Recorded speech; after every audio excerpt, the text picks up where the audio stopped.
Hello, everybody, and welcome back to Pokemon Mystery Dungeons and Dragons: The Lanwell Chronicles. Let's get straight to it. I believe our players have all recapped, so we have a fresh deck, so to speak. So let's see who shall be the unlucky one this time. Oh, whoops. Assuming I get the right dice notation. Doc, it is you. Ah, allow me to pull up my notes real quick, even though there isn't a whole lot to go over from last time. Yeah, you kind Yeah, of this is got a a really pretty easy lucky recap. one. All right, so last time on Lanwell Chronicles, our as yet unnamed party, Notation. who I shall call Spicy Crispy Chicken Melt Johnson, What? entered into a tournament arc in Whitetown. It was a three-round tournament with uh, three-on-three battles. Um, Renyel set out the first tournament or the first battle, and we found him in the audience. He'd procured one of those foam hands and a soda hat, and we switched out who sat out every fight, and whoever sat out was stuck with the foam hat with the foam hand. Uh, Harold gave a Toxicroak a very bad day by frightening him and charming him and almost drowning him. Although not as much as Sergey did to a Magmar, very nearly killed him probably. Um, Final battle was a tense one, but we did manage to make it out on top, and Sergey finally has plate mail. Yeah, and that's pretty much it. Unless you want to go into like detail of each of the battles, but it doesn't too much matter. Take a D, No. take an easy D6, frankly. And we encountered the champion Kira. All right, we did. Mm-hmm. All right, that's four for you. So after winning and after collecting your prize in the Coliseum, you all probably, since I believe a lot of you were pretty beaten up out there, you all probably head to your hotel room, resting up and getting ready for to leave Whitetown and head to the dunes tomorrow. Mhm. So you're all there, chilling in your room, doing whatever. I don't know. What are you all doing right now in your small little hotel room? Renniel's got his soda drink hat on and he's drinking from it. Okay. I'm probably trying to like wash off all the sweat off me because I'm probably feeling gross because everything's all sweaty and there's like a little bath. Yeah, I hop into that. I'm probably trying to figure out how I'm going to have to store this old armor versus the new one. And Harold? I guess since he's still in much better shape because he wasn't in that last battle, I guess going out and just making sure we're all adequately stocked up on supplies for the rest of the trip, Okay. topped up on water and stuff. All right. Well, you being outside is actually kind of interesting because, so Harold, as the day starts winding down, you could see a nice, brilliant sunset over White Town. You hear a voice in your head. You recognize this voice as Ave sending using the sending spell on you, Hmm. and you hear say, and I'm not going to bother making this 25 words or less. You hear say, Harold, we've been keeping an eye on the crystal you put, and it seems to be moving underground right now.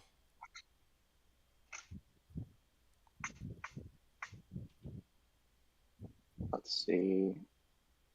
Have to format this in. I'm not gonna actually count words. I'm just gonna try to get like approximately 25 or less.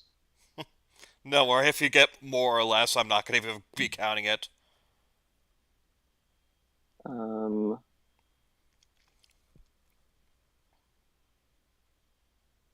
realized may have ended up with CILS. Will investigate.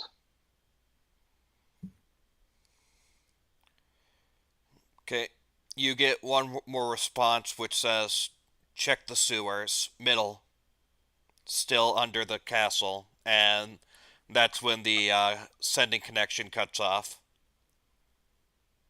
Can't I reply to Oh, this? right, Because you can. it's sender. Forgot to mention.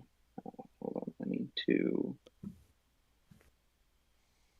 In character, I would remember this. Out of character, I don't. Blackrock Mountain, too dangerous. Left climbing supplies near entrance.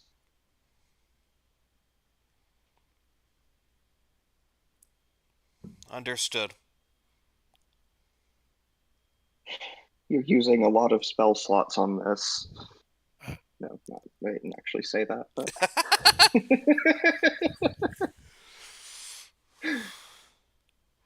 The problem with sending.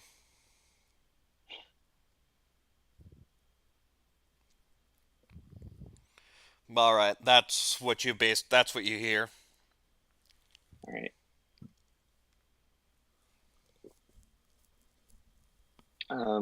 Have I finished gathering everything I need to at this point? Probably, yeah. All right, I'll head back then. Okay. You do that, and you meet up with everyone else at the hotel. Oh, it seems like our little gambit paid off. They're taking the crystal somewhere underground.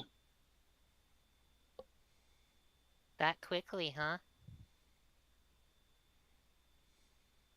Do you know where to? I received a message from Ave. She suggested to follow them into the sewers. It's moving, right? That's what it sounded like.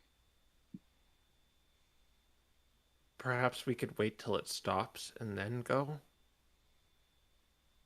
Problem is, we don't have a way to track it ourselves. All right.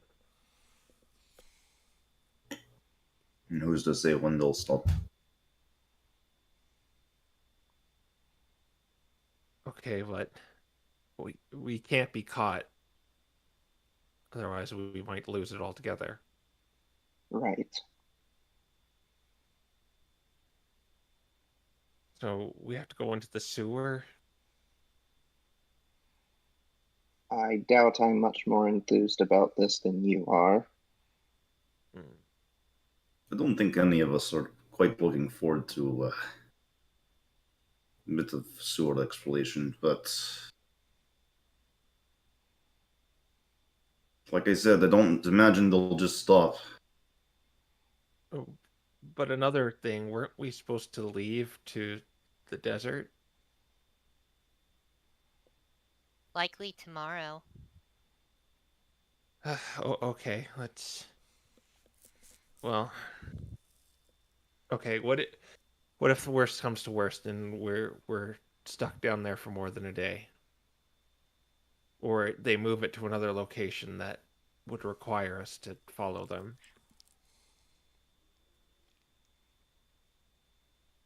Doesn't seem like too big of a problem, honestly. We just explained that something came up.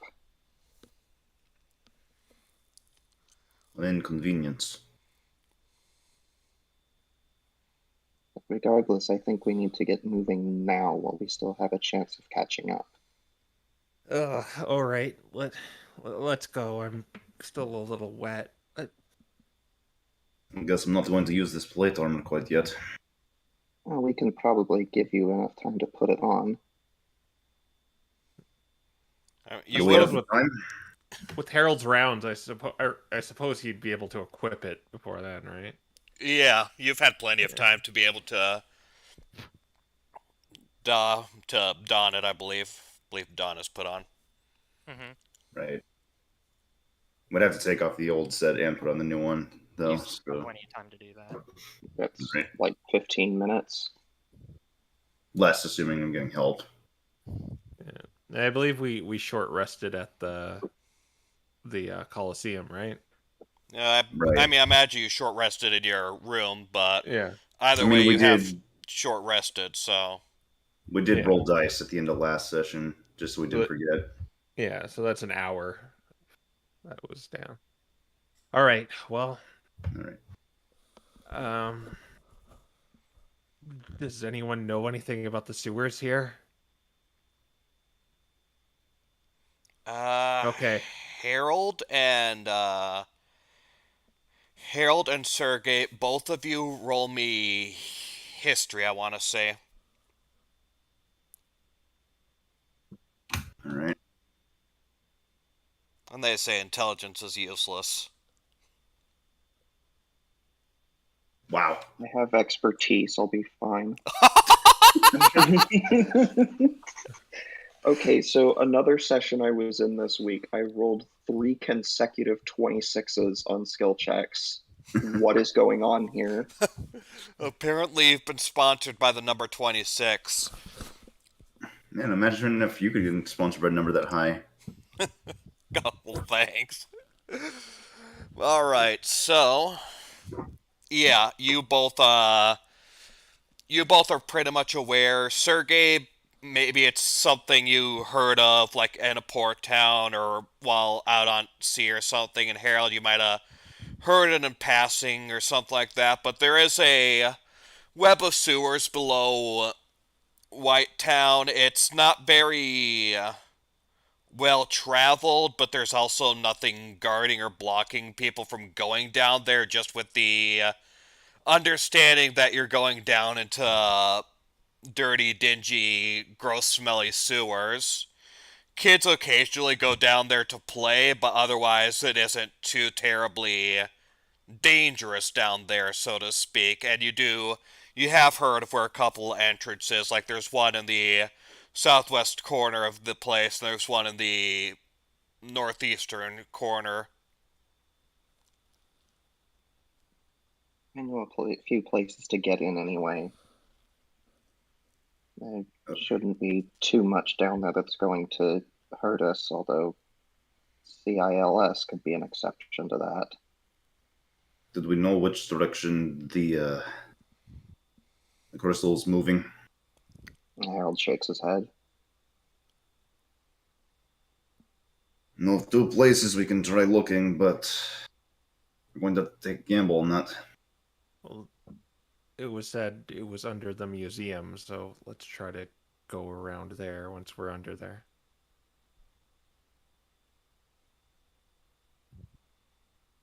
Right, we can try to figure out where that would be.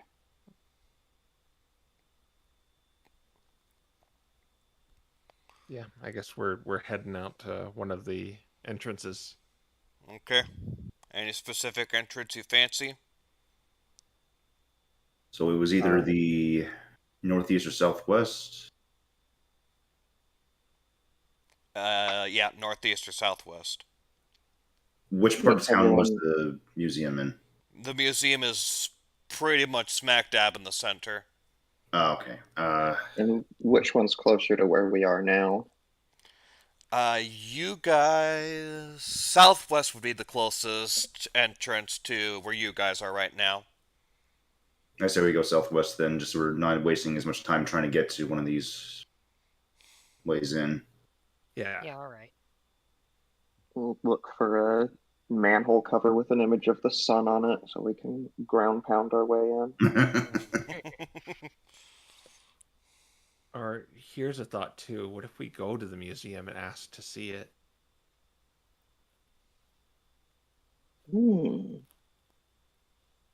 That could take up a lot of time, but also could be very telling. Gosh, I wish I had augury. I mean, we could split the party.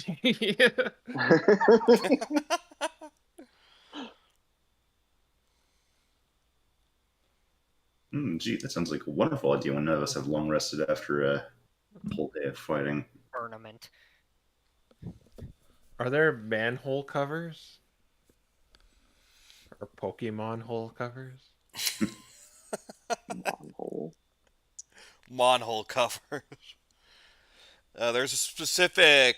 There is, but that would end up causing you to basically immediately drop into the dirty water and stuff like that. Oh, Otherwise, if you the entrances are specifically like you will actually be able to go down there, like it's what the city workers use for maintenance and stuff. Whereas if you went down a manhole cover, well, hopefully you have a way of not landing into the dirty water. Yeesh. Well, Ew. here's a thought. So, what if we go down there, and assuming we're not caught, afterwards we'll go to the museum and ask to see the crystal? Or not even ask to see the crystal, but just look around. What time is it right now? It's late. It's late evening, probably around 7ish. Museum's probably closed. We could stop in tomorrow morning, though. Yeah. Wasting time here. We need to get going. We're going to the closer one, which was they're both the same. Southwest. Southwest, yes, we're going to the southwest one then. Okay. So you all get yourselves up. You walk through town to the southwest, and you eventually see the sort of small opening with a ladder leading down into the sewers. As you're told, as you remember, there doesn't seem to be any guards or anybody around in particular. In fact, it's in an alleyway, so it's not very well traveled, and the entrance to the sewer is, at least one of them is right there. Are you gonna go Alright. down? So so we're in an alleyway then? Yeah. I'm gonna peek out both sides before we go inside. Give me Namely looking for anyone maybe trying to hide or spy on us. give me perception. All right. Go to my sheet here. I believe it's +9. Yep.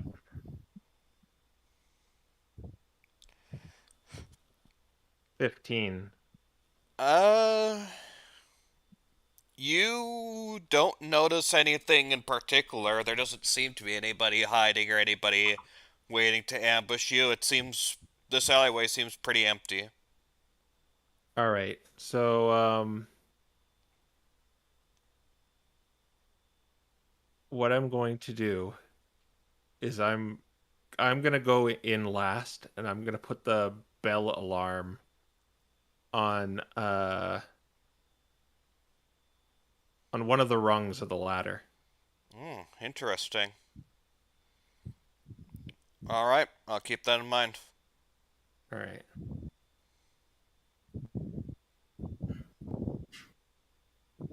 And then we go. Well, I'm going in after them. Yep. What's your marching dash climbing down ladder order? I believe I'm last. Mm-hmm. Putting up the thing. Reniel's third. I will be second. okay, so I'm going first then. You got that juicy AC now. I do. I was just thinking maybe someone else would be in front just for the sake of perception. Nah. All right. I'll take point. All right. You do that, and you climb down just fine.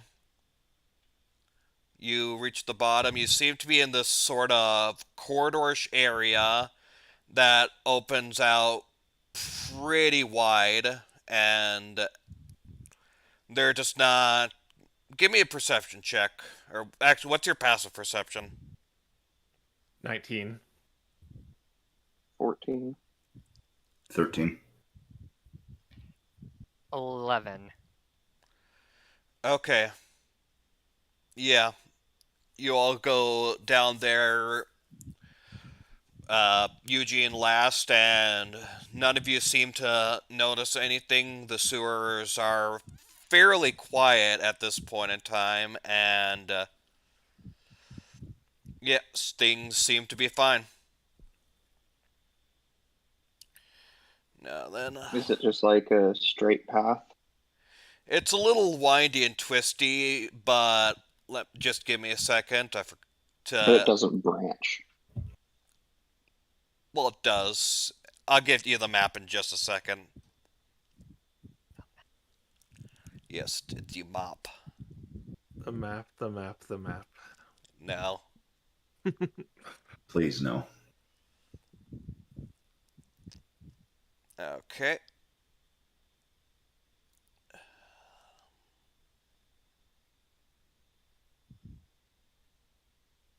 Oh, dang. Yeah, boy. it's really big. Though this is mostly to act as a visual aid. Goodness. Where are we?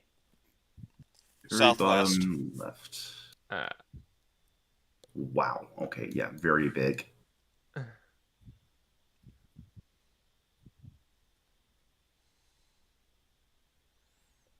So yeah, you start in here. What you see on the outside is you see this opening right here. There seems to be a bunch of dirty water. This area smells absolutely rank.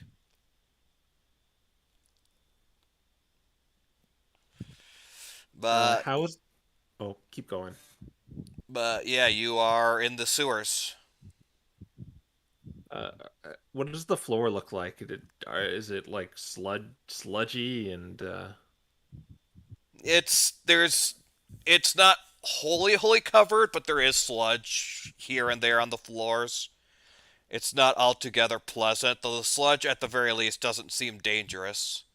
yeah, okay. Ugh.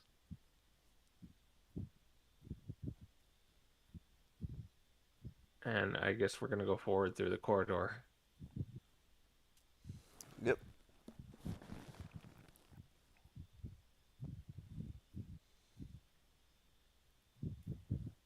First here. There's a path off to our right, sort of. This question is where we want to go. Yep, that's basically the point of the map is sort of a what's your pathway and where do you want to go sort of thing. I guess we're gonna head in the direction of where the museum would be in correlation to. Museum would be somewhere in the center. Around here-ish. Yeah, so I think we'd head north, or whatever Probably. direction that is. Probably go up around here. Other option is... Assuming that's a door. Yes, that is Is a it? door.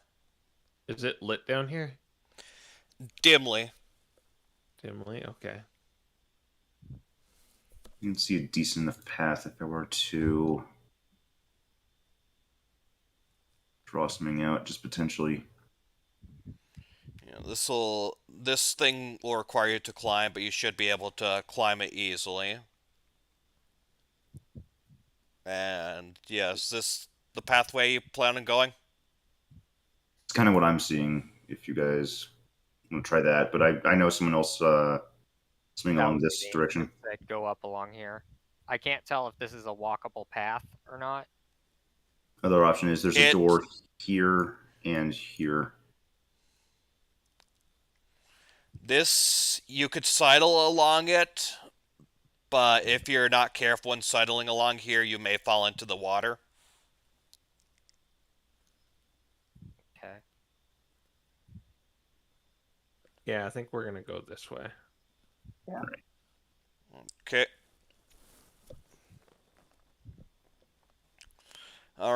So you begin walking. As I said, this place is horrid smelling. There's sludge, but otherwise, things seem to be mostly fine.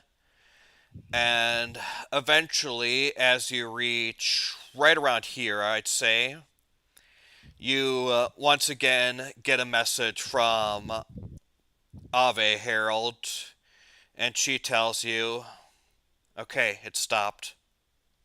It's currently directly under the museum. I don't know if there's a passageway or anything like that, but keep your eyes peeled. Maybe check for magic and stuff like that. We're on our way there now. It's directly underneath the museum, just like we thought. Yeah, I wish there was an indication we could see we're under the museum. Very true.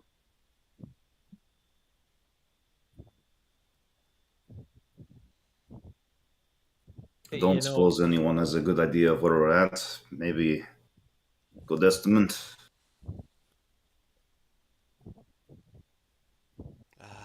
To an extent. We're pretty close to Anybody it. here sense magic? Oh, you're looking at the wrong guy. You're looking at me. Looks at Renyel and Sergey. Reniel shakes his head. Sergey also shakes his head. Not really my specialty. Well, let's keep going then.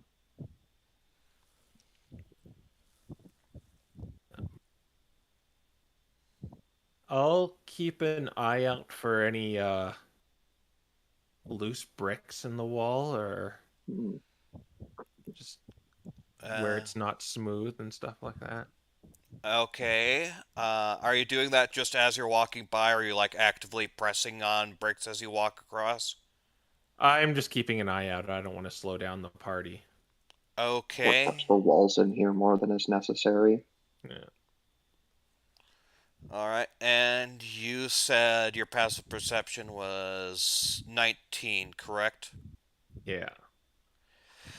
Okay, so you all keep walking along, and eventually, as you sort of cross this bridge and walk around here,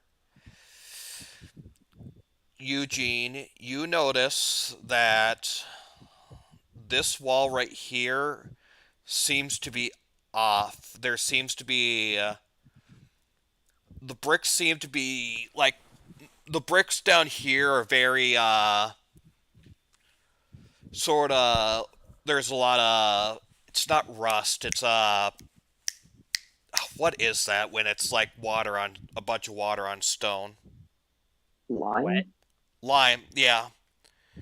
There's like lime and calcium all over the place, but for some reason this wall seems to be it's still dark in stone, but there doesn't seem to be any lime or water on it. Or not lime or rust on it. Wait. There's something wrong with this wall here. Oh, that does look a bit too clean now, doesn't it? Yeah. I pull out the 10-foot pole or whatever a foot pole is, and I poke it with the. Okay, you pull out the 10-foot pole, you poke it, and your 10-foot pole goes right through the wall as if the wall doesn't exist. It's an illusion. That's a really low quality illusion. Bit You would think it ironic would because try harder. Yeah, they should have put the lime and calcium into consideration when putting it up.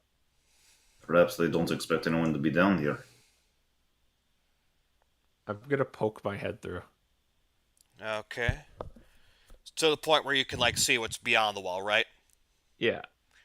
Alright, you poke your head through and you can see inside here, you see a staircase leading down and a staircase leading up. You seem to be sort of in the middle. There's like a flat there's like flat ground, and then to your left there's a staircase going down, to the right there's a staircase going up. And it seems like from that side as well, you would be looking into a wall normally. I think I. And as Oh, you're poking your head in there, you hear what sounds like talking, very muffled, so you can't really understand what's being said, but you hear what sounds like talking coming from downstairs. then I'm gonna carefully like back up and then start whispering and say to the party that I think there's someone down there. Maybe we should go into stealth mode and not talk anymore. And I point to my head. Reniel nods. Harold does as well. So he But, just nods, but then awkwardly looks at the plate that he's wearing. Yeah, clunk, clunk, clunk, clunk.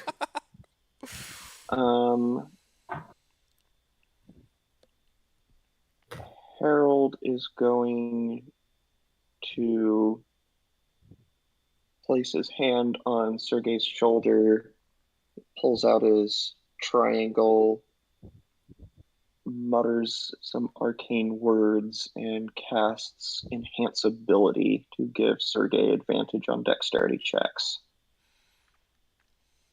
Okay. Congratulations, Sergey. You no longer suffer from disadvantage. You'd be rolling at normal now. Right. I wonder what would happen if we cast it twice. No, wait, that doesn't work. Yeah, that's not how It that does one not. works.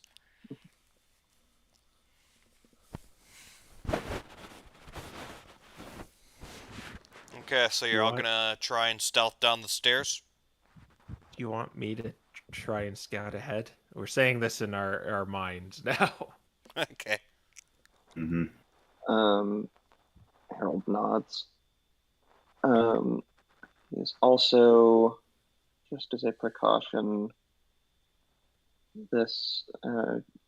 Eugene hears a little voice in his head. Remember when you listened in on that conversation back at the guild? We learned about Fleffel. Remember you pulled that one off. You can do it again here. Bardic Inspiration. Thank you.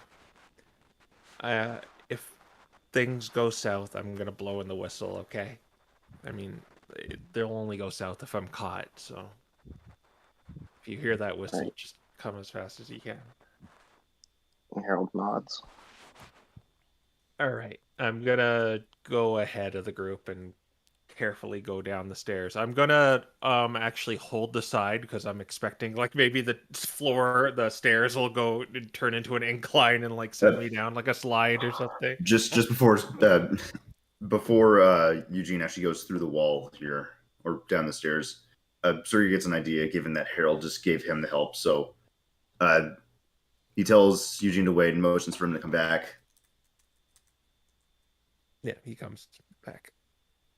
Got an idea. Since you're going to go up ahead, Harold give me some help. I figured I might as well do the same. And Sergey's actually going to also use Enhance Ability on Eugene for dex checks. Excellent. Okay. I give him a thumbs up. Despite not having thumbs, I don't. We don't question it. Yeah. And then I am gonna carefully go down the stairs. Is there like railing to hold on to, or can I like maybe There is not railing now. Okay, what I'm gonna do is like pull a piton out in case something happens, and I'm just gonna drive it into the wall. Okay. Roll me stealth. And you have Alright, enhanced ability, so with advantage. and a bardic inspiration if I need it. Yep. So let's get off my equipment and go to my stats. Where's my stealth at? Dexterity. Plus 11.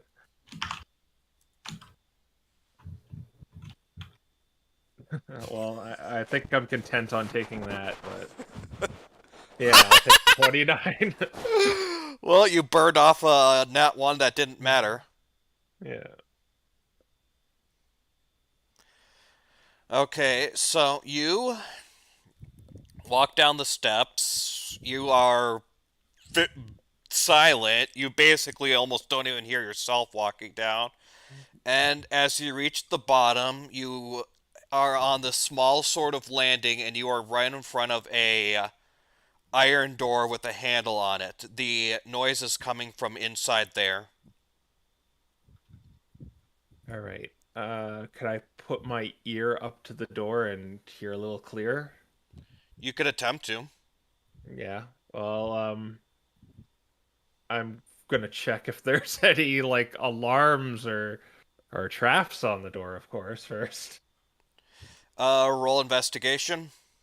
All right.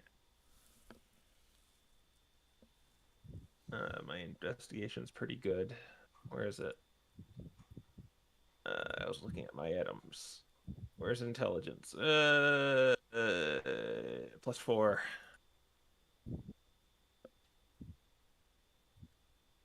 You do not see any traps or anything whatsoever. Okay, well, I'm not opening the door. I'm just putting my ear to it. Okay. Put your ear to it and roll me perception. All right.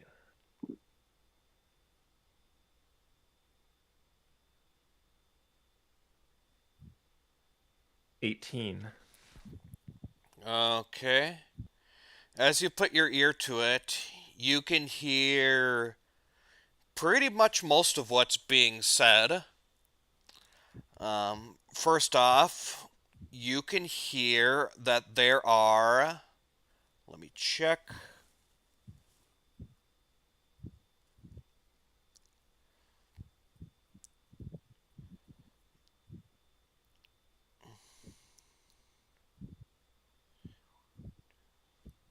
There are currently 5 voices speaking in there, and you recognize 2 of the voices. You recognize one of them as Geralt, the museum curator, and as for the second voice, it sounds familiar, so roll me history. History. It's plus 4.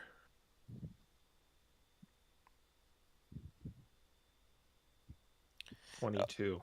Okay, the second one, you also recognize a second voice as Charon, the sort of leader of the coliseums and fighting rings and stuff like that. So I knew it.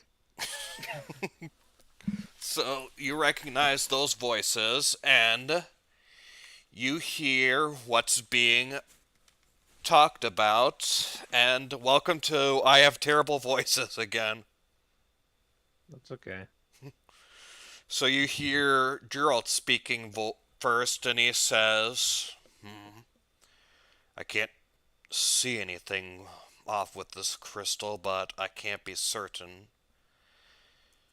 I was already told by Dark Eye that those Pokemon that gave it to me were the ones who killed my brother, so I can't imagine why they gave me this suspicious crystal. You hear an unfamiliar voice say, what does it matter? Just shatter it or we'll keep it or something. Whereas Geralt says, I'll think on it. For now, it's best not to do anything too hasty. They didn't seem to recognize me, and if they decide to ask to see it, it might lead to some complications. We'll have to have a mage come in and check on it ourselves.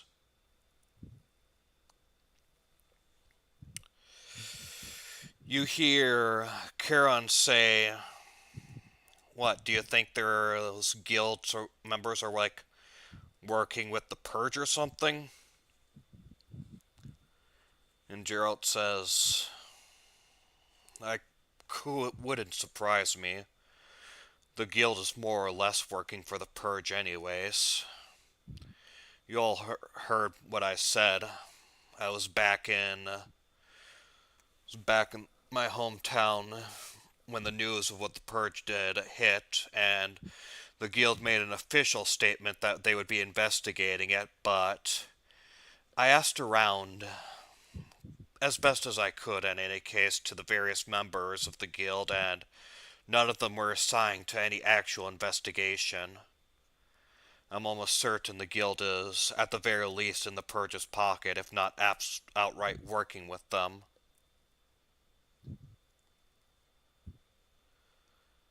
So it wouldn't surprise me if those four were specifically tasked by the Purge to kill my brother. The third unknown voice says, Yeah. It's not like it matters. We'll get our revenge eventually. You hear a fourth unknown voice say, Really sucks that the Purge's already gone faster than us, though. Geralt says, Perhaps. But at the very least, we are getting close. R&D team should be near the point where they can at least control dungeon Pokémon and send them outside their dungeons to fight for us. So when the war begins, we will have an army, and with the Purge creating a giant scare, many many Caldwelchians will be willing to join our cause, and we may even get some Ledrithians as well, those who do not want their power taken by the Purge. We should have the advantage.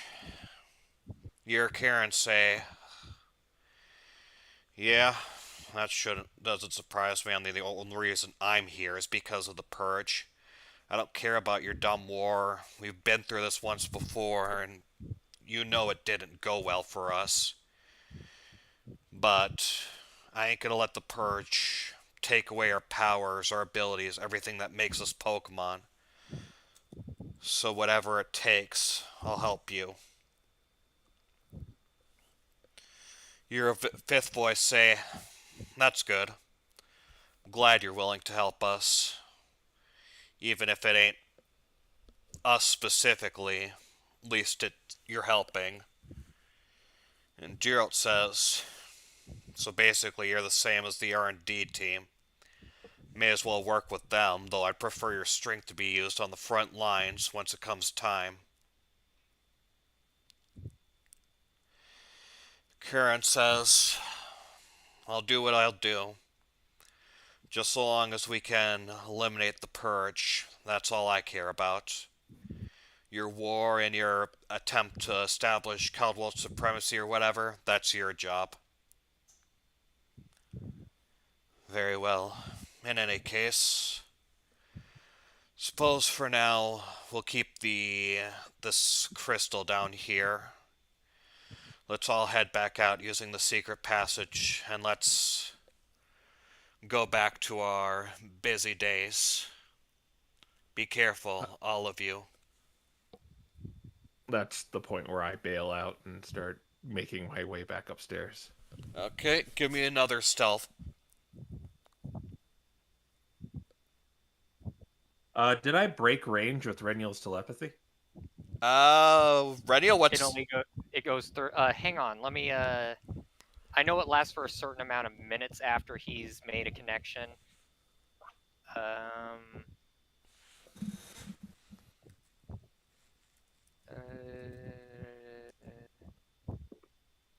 It only lasts for 5 minutes. And what's its range? They're a mile. Ah, okay. After he's casted it, he has to be within 30 feet to establish one, though. Okay, I'd say the chatter's probably been more than 5 minutes, though I didn't exactly time this conversation, so I couldn't say for sure. Okay, well, I'm gonna make my way. I got a 26 for Yeah, stealth. I noticed. You don't hear anybody. It doesn't sound like, as you're leaving, it doesn't sound like anybody's hastily moving out because they might have heard something. So you think you managed to rush out just fine before they heard you. And you make it back Okay. upstairs. Are you leaving through the secret tunnel? Yeah, I'll go through the fake wall and just to meet up with the party. Basically, is where I'm going. Yeah, figured. Okay. Yep, you do that and you meet up with the party. I'm gonna say lots of information. We've gotta hide.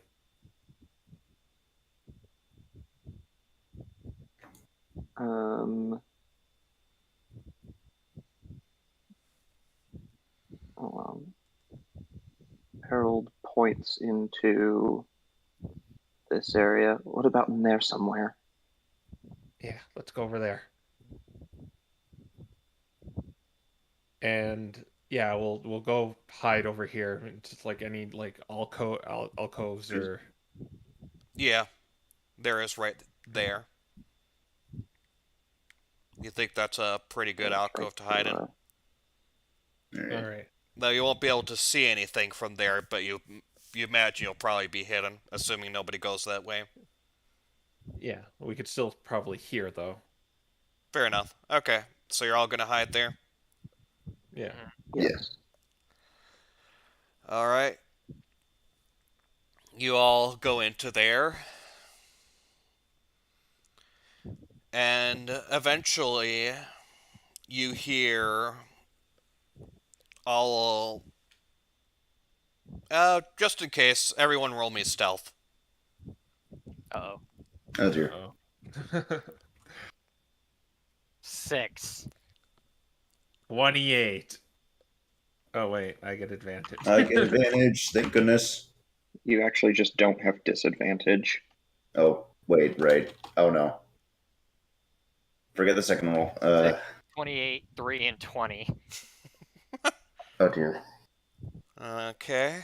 Well, since you're hidden pretty far away from them, let's see how this works. Eugene and Rennie will just trip over each other several times. Wait, Eugene. What? I'm sorry, Sergey. Let's see.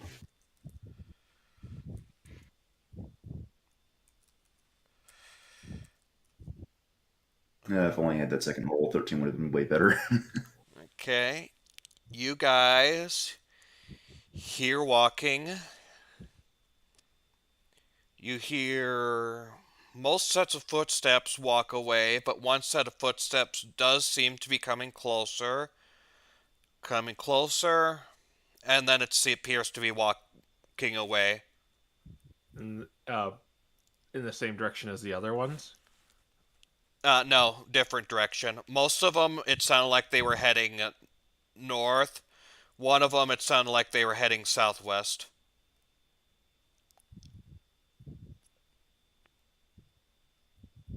So imagine most of them went to the northwest location, whereas one went to the southwest location. Oh no.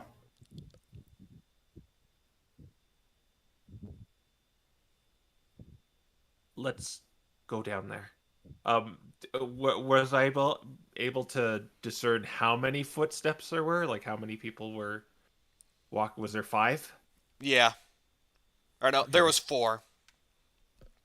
So there's one still down there. The bell system at the southwest. Yeah, I know. That's gonna go off. Okay, I'm gonna relay everything I know. It seems like I'm gonna paraphrase everything just because there's a lot here. Yeah. CILS is working for someone called Darkrai. Gerald knows we killed his brother. Dark Eye, not Dark Rye. Oh, I heard Darkrai. No, Dark Eye. I didn't Dark realize how similar those are. Okay. Yes, they work for someone called Dark Eye. Oh, it's like dark and then Eye. EYE. Yes. Okay, I get it. Let me change that before I reference that again and say Darkrai. Later. Missions Possibly. to... Gerald, the Mr. Rhyme, knows we killed his brother. Well, Rainiel killed his brother. They may be going to shatter that crystal we gave them. They think we're working for the Purge. From what they were saying, they suspect the Guild works for the Purge because the Guild didn't investigate an event that involved the Purge. The Purge is ahead of them in terms of whatever they're doing. The CILS's motive seems to be controlling dungeon Pokemon and using them as weapons for war and bringing them outside the dungeon. And the Purge are taking away power from Pokemon, which, fits with what happened when we were in Town, I think it was called. Is that them then? And one of them was Kiran, that I believe he was a score bunny. Cinderace, yeah. He's working with them. We told you.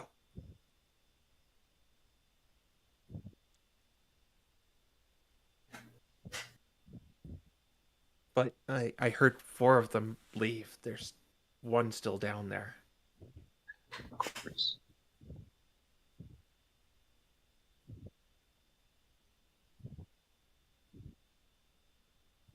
Well, I should be specific. You heard them leave through the sewers. There is still the upstairs, and you wouldn't have been able to hear if they were going upstairs. Oh, okay. Yeah, that's true. So Gerald probably stayed there since he owns the museum. That's probably connected to the museum. The other 3 of them left, and then the 4th one went to the southwest. There was a large door at the bottom, but I couldn't really see if there was anything, if it was trapped or anything, or had an alarm on it because it's too dark.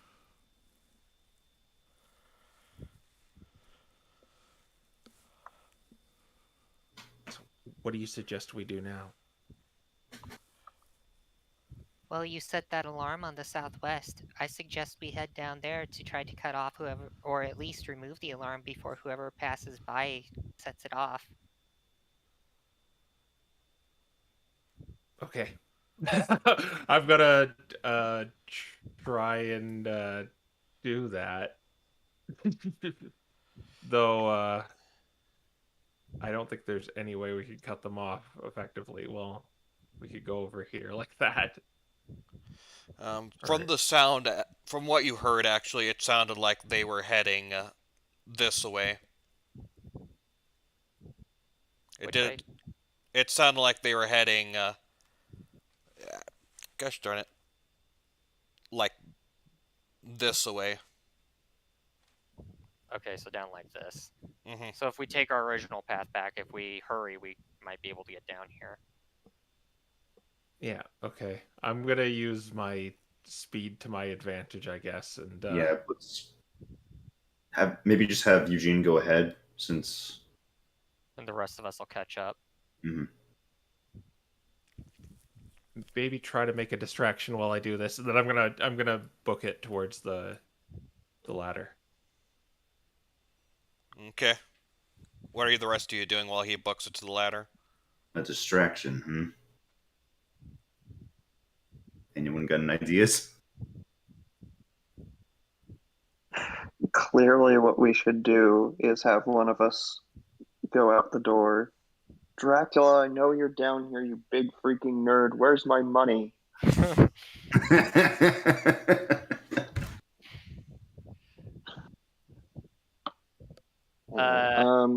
I guess we could take the other route and follow directly behind whoever it is. Rainiel's actually going to cast Expeditious Retreat on himself and go with Eugene. Oh. Okay. Just so that Eugene's not alone. Good luck, you guys. Oh, okay then. I see. I don't have any good options for this. So the Eevee just disappears, basically. Well, there it goes. You see him for one moment, you blink, and just he's gone. He has the zoomies.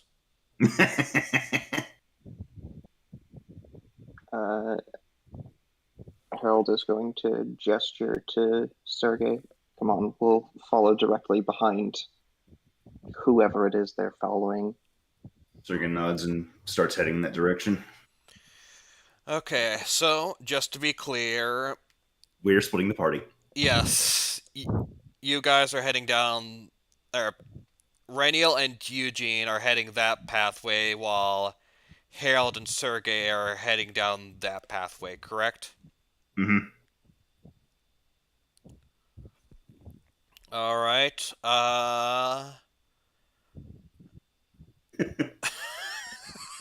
Okay. Oh, I love that. The last few frames are so great. Just tumbles out the window. The audience can't see it, but okay. First things first. Reniel and Eugene, since you both are trying to move particularly quickly, both of you give me either athletics or acrobatics. I think acrobatics 7. is. Ouch. Where are my acrobatics? +5. And I get advantage to that because Yeah, that's a dex check, so yeah. Yep. a good thing. I'm Oh going wait, I'm using magical guidance to give that a reroll. On your own or what? Yeah, on my own. I got Okay. a 24. I got a 14. Okay, be glad you did that, because otherwise would have been a fail. Okay, so you guys managed to get all the way over here, and as you do so, you can see a shape is starting to come from up there. It appears to be a drizzle. It what? is not seen you yet, but it's coming from the north, whereas you two, you are probably by this point in time right over here. If you can see where I'm, yeah. Right. So the drizzle has seen you. You guys do not know that's a drizzle yet. You guys can see him. He can't see you yet. What do you plan on doing? I plan to go to the ladder and take off the string. Okay. Rainiel? Or maybe a more effective thing I'm gonna do is I'm just gonna cut off the bell because I can just reattach that later with string. Fair enough. What's the exit of the sewer look like? Is there somewhere for Reniel to kind of hide himself? If you're going up, no, there's no real way to hide yourself unless you're like going into the alleyway or something like that. It's just basically this long corridor, and then there's a ladder up. Okay. He's going to go over here. He's going to use his telepathy to tell Eugene to get rid of the bell and then hide somewhere. And then he's going to synthesize a second level spell slot for invisibility, and he's going to turn himself invisible. Okay. I think what I'm gonna do is I'm gonna snip off the bell, and then I'm gonna, because I have scissors, and then I'm gonna go above, like the other side of the alley, and just kind of watch around the corner and see which way he goes. Just trying to avoid him. Okay. Eugene, give me another stealth roll, and I assume Harold and Sergey, you two are just gonna keep following behind. I think we'll Yes. probably peek around the corner here. Problem is, we have no idea what the other Yeah. two are, so we don't know if they've managed anything. Yeah. I got 27. Okay. All right. This guy definitely did not. Okay. All right. So as you two eventually reach around here. You And manage to. yeah, basically, what we're going to be doing is like peeking out behind corners, seeing if he looks like he's, like if we hear a sudden rush of footsteps or shouting or an indication that he's noticed something. If Okay. none of that happens, then I think we're going to assume that all is well for the time being. We Okay. could still attempt to slow him down. Maybe there's an idea in my head that's like looking at the ceiling if there's any spots where manhole covers would be, and essentially tossing an object so it sounds as though it fell from the manhole. Do you want to do that? Sense to me. I mean, if you want to do it, then go ahead. What do you guys think? Yeah, I think that makes sense in character. All right, let me see what I can toss. That makes sense here. Are there any like rocks on the ground or something? There's probably a few, yeah. Right. I'm gonna sort of like aim for the manhole itself and then let it fall from there. So Give me just a. Give me just a simple. No, actually, I'll make this. Give me an attack roll using your dex. you can't be serious. You will have proficiency with this, but yeah, using your dex. So dex plus proficiency. Does this count as a dex check or is this just a roll then? No, it's an attack roll. Nah. Well, makes it a +2. Thank you, proficiency. Wow. That works. Yeah, you manage to throw it. It splooshes into the water. For a moment, the drizzle walks back, it looks at it. He doesn't, since you guys are behind the corner, he doesn't seem to notice you, but you're able to see that that is a drizzle. And after looking curiously, he shrugs it off and he keeps going. So you guys have had ample time thanks to that distraction, and eventually he leaves the sewers. He does not notice you, Rainiel, because you are invisible. Before he leaves, he's going to hear words in his head. Oh no. Oh no. So, what makes you think that they don't hate the purge as much as you?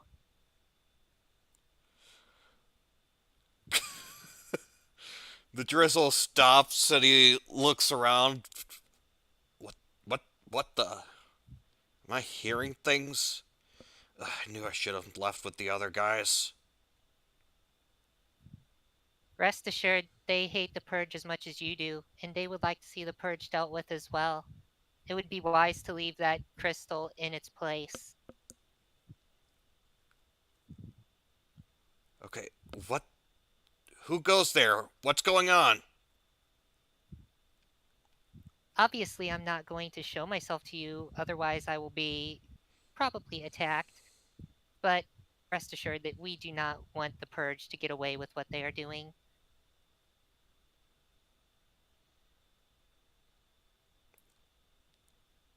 I was not expecting this. Oh dear. He, pauses for a moment. He says, if you're not going to show myself, how am I supposed to believe you? Especially if you've apparently been listening in on us. Do you promise not to attack me? He thinks for a moment and he says, yeah, I give my word so long as you don't attack me as well. I guarantee it. And Reniel's going to drop concentration on invisibility. Oh no. Okay, this is really interesting. Alright. You do that. So the drizzle looks at you, and for a moment he definitely reacts in shock, but then he says, who the heck are you? I'm who you think I am. You were talking about us earlier. But rest assured, we do not want the Purge to get away with what they're doing. However, we are not particularly happy with what the CILS is doing either. I suppose you could call us more of an undecided party currently. I see.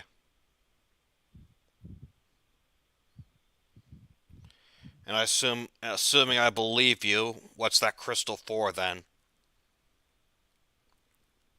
The entire island is the entire continent is at stake. If we are not able to plant that crystal where it is, we will not be able to monitor the mystery dungeons in the area. And if we can't do that, we will not be able to track the movements of the Purge or the CILS. So, you want me to leave it there specifically so you could track our movements? Not necessarily yours. If you leave it there, we will not be able to tell where else you are going. And I'm supposed to see that as not a good thing? I am saying that if you take it with you, then we will be able to track you. But if you leave it at the museum, all we will know is that it is at the museum. But if you leave it and by leaving it at the museum, you will have the Purge being tracked. And since we do not want the Purge to be able to do what they are doing, is that not in your favor? Roll persuasion. Hang on a second. Yvonne, you should be good at this. 15. He thinks for a moment.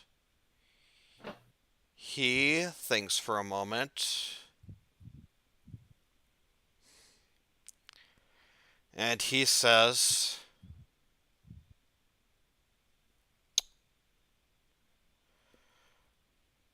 I can attempt to keep it from being moved. I can't make any promises, but I can at least attempt it. Anything that goes against the Purge works for us. Berniel nods. That is all I ask.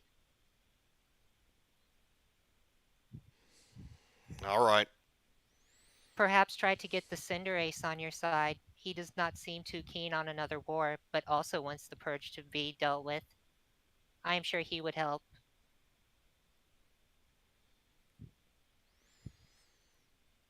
Alright. He nods and then he walks away. Eugene, as you see him come up the ladder and pass you, he seems to be heading south and it looks like he's going the way to leave the city. Okay, and then I'm just gonna kind of slip back in the sewers. Okay. And by this point in time, you guys have probably rounded all the way over here. And you guys can all probably get together again. Did they hear the conversation? Well, Reniel was doing it telepathically. Ah, right. Right. And they were behind here, so they couldn't have seen that it was happening either. Could we hear the Drizzle's end of the conversation? Yeah, you might have heard the Drizzle's end of the conversation.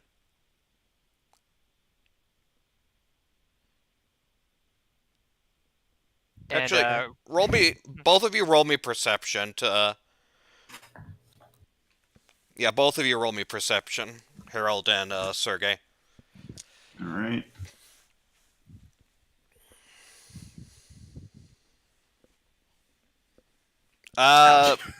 You might have heard that the Drizzle was, like, talking, but you wouldn't have been able to make out anything he said.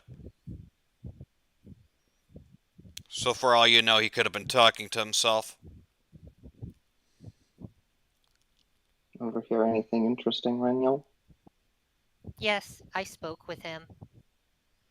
You did what? He is going to try to make sure that the crystal is not destroyed or moved from its spot.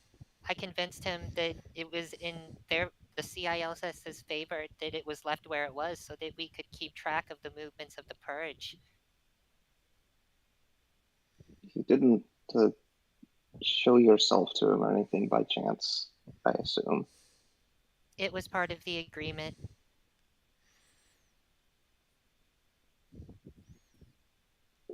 So now he knows that. Now he knows that the person who tried to kill him is negotiating with him. I told him that we are a neutral party as of now. More so undecided.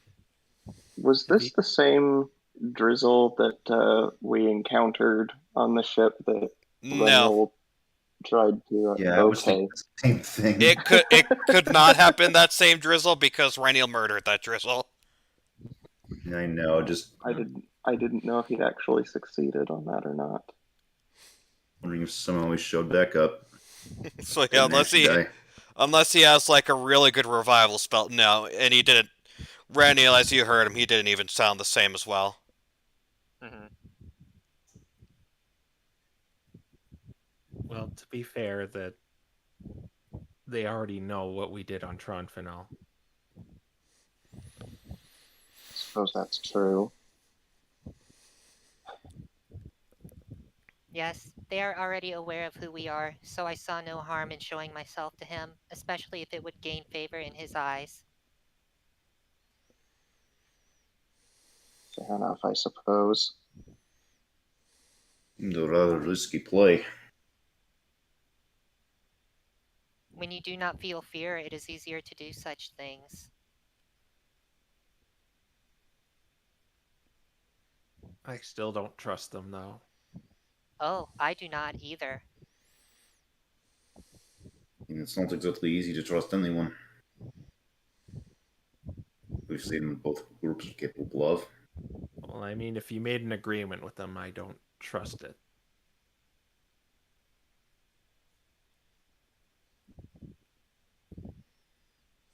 But I advised him to try to get the Cinderace on his side, since it sounded like he was not too keen on a war and would do anything to make sure the Purge were dealt with.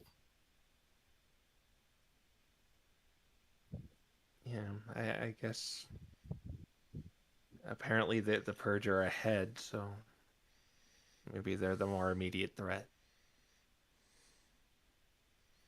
Would anybody else be interested in having this conversation literally anywhere else? Yeah. I was wondering why you guys were still talking in the middle of this dank sewer. Yeah, it smells pretty bad down here. I need another bath. I think we all do. Yeah, we're probably gonna head back to our hotel room. Attempt to wash the smell off. Okay.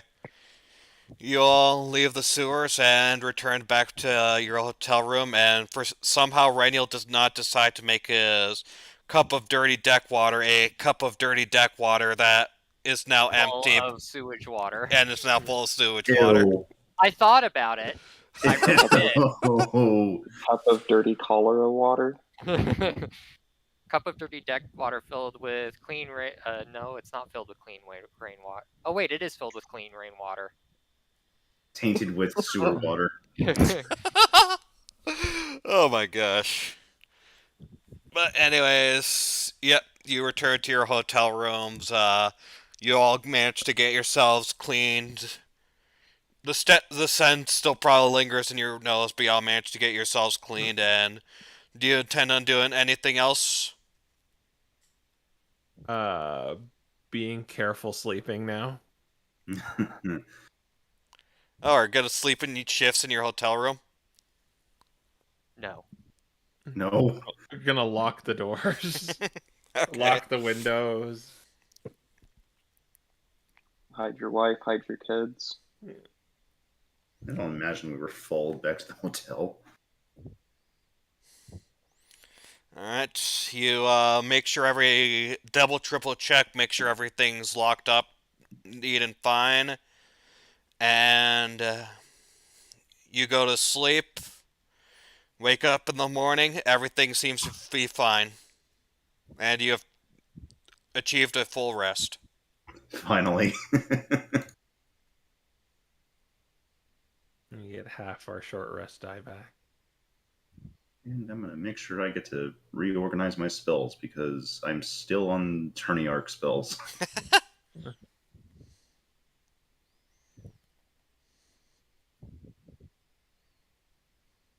No encounters, yay. Yeah, that was just in case you guys. I had you guys short rest just in case you guys decided to go all Rambo on those guys. This party, I don't think so. You never know. It's more of a case of something went horribly wrong. There's that too. Also, something went horribly wrong, and you guys ended it to counter. I figured you guys would appreciate the short rest. But anyways, as I said before, you guys all wake up.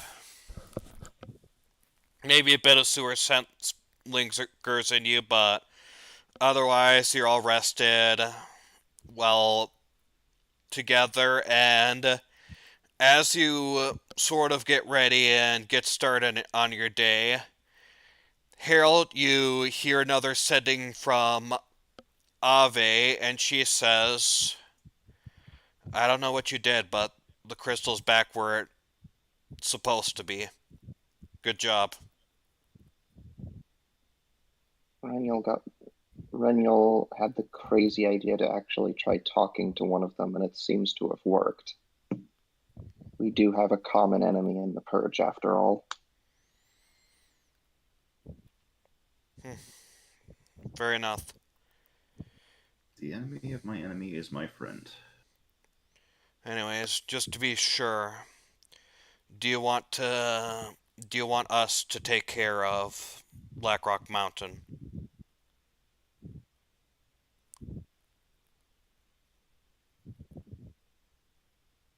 If you're up to it. Wait, oh, wait, I'm not here. Yes, you're not here. If you're up to it, it would be appreciated. Let's see. Hold on 1 second.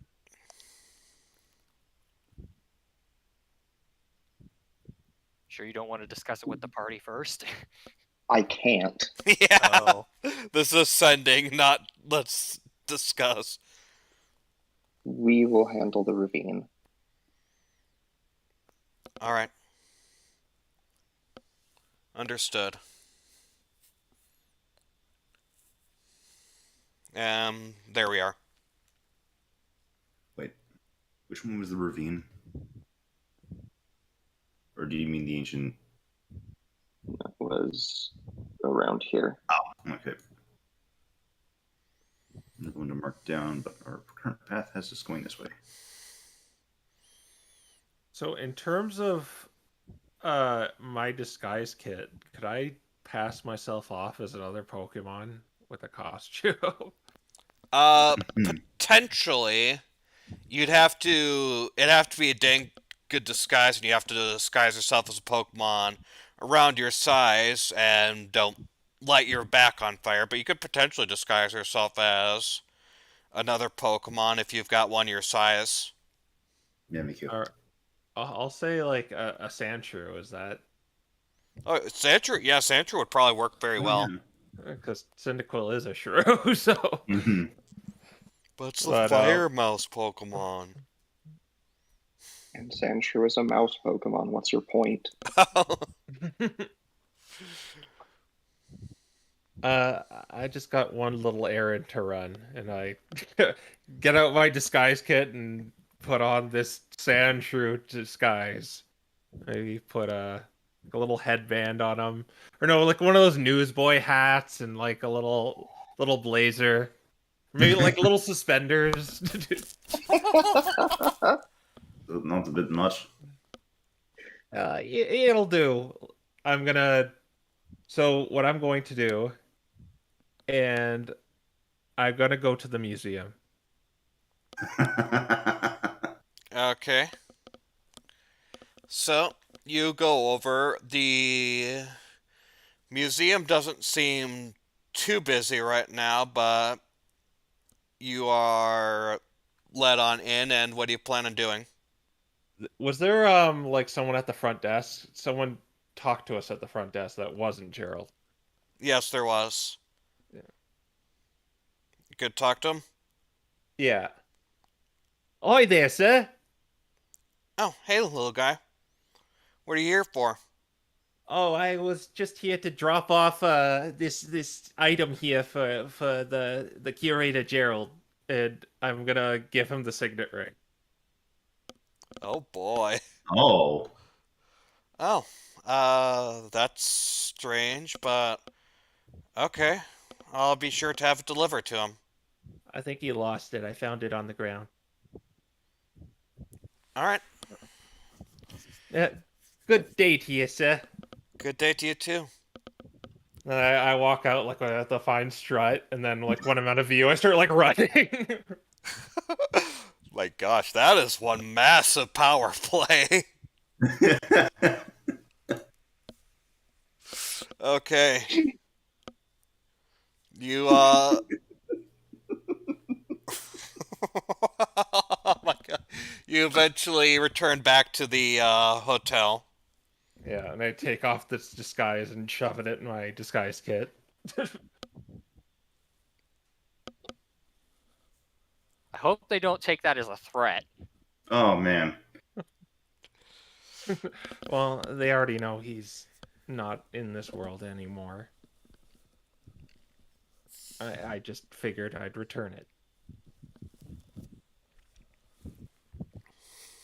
Turning the ring would be a threat. Or could be seen as one. Well, in any case, we should probably go meet up with oh man, I forgot his name. Parador. Yeah, Theodore. I realized I lost my notes from those because I only saved them the recap, and the recap is gone. Oops. Oops, indeed. Alright. So you go you all go up front and eventually you see the Vibrava making his way over. Oh. Good to see you guys. So how was the tournament? Well, we won. Oh, really? Harold gestures at Sergei's shiny new armor Oh. that may or may not be so shiny anymore. Oh, nice. Why does it look like that? Did you go somewhere muddy? Some questions are better left unanswered. Not getting smell out for the month. Yeah, I'll refrain from asking any further. Anyways, you guys ready to head off to Town? Yes. Yeah. Alright, let's go then.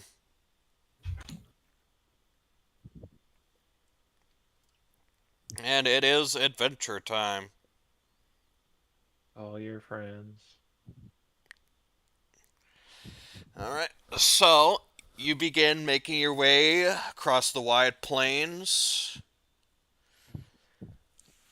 Let's see, Town is pretty close by, so it'll probably be about evening by the time you get there. And oh my gosh, you guys. And let's see how your travel is.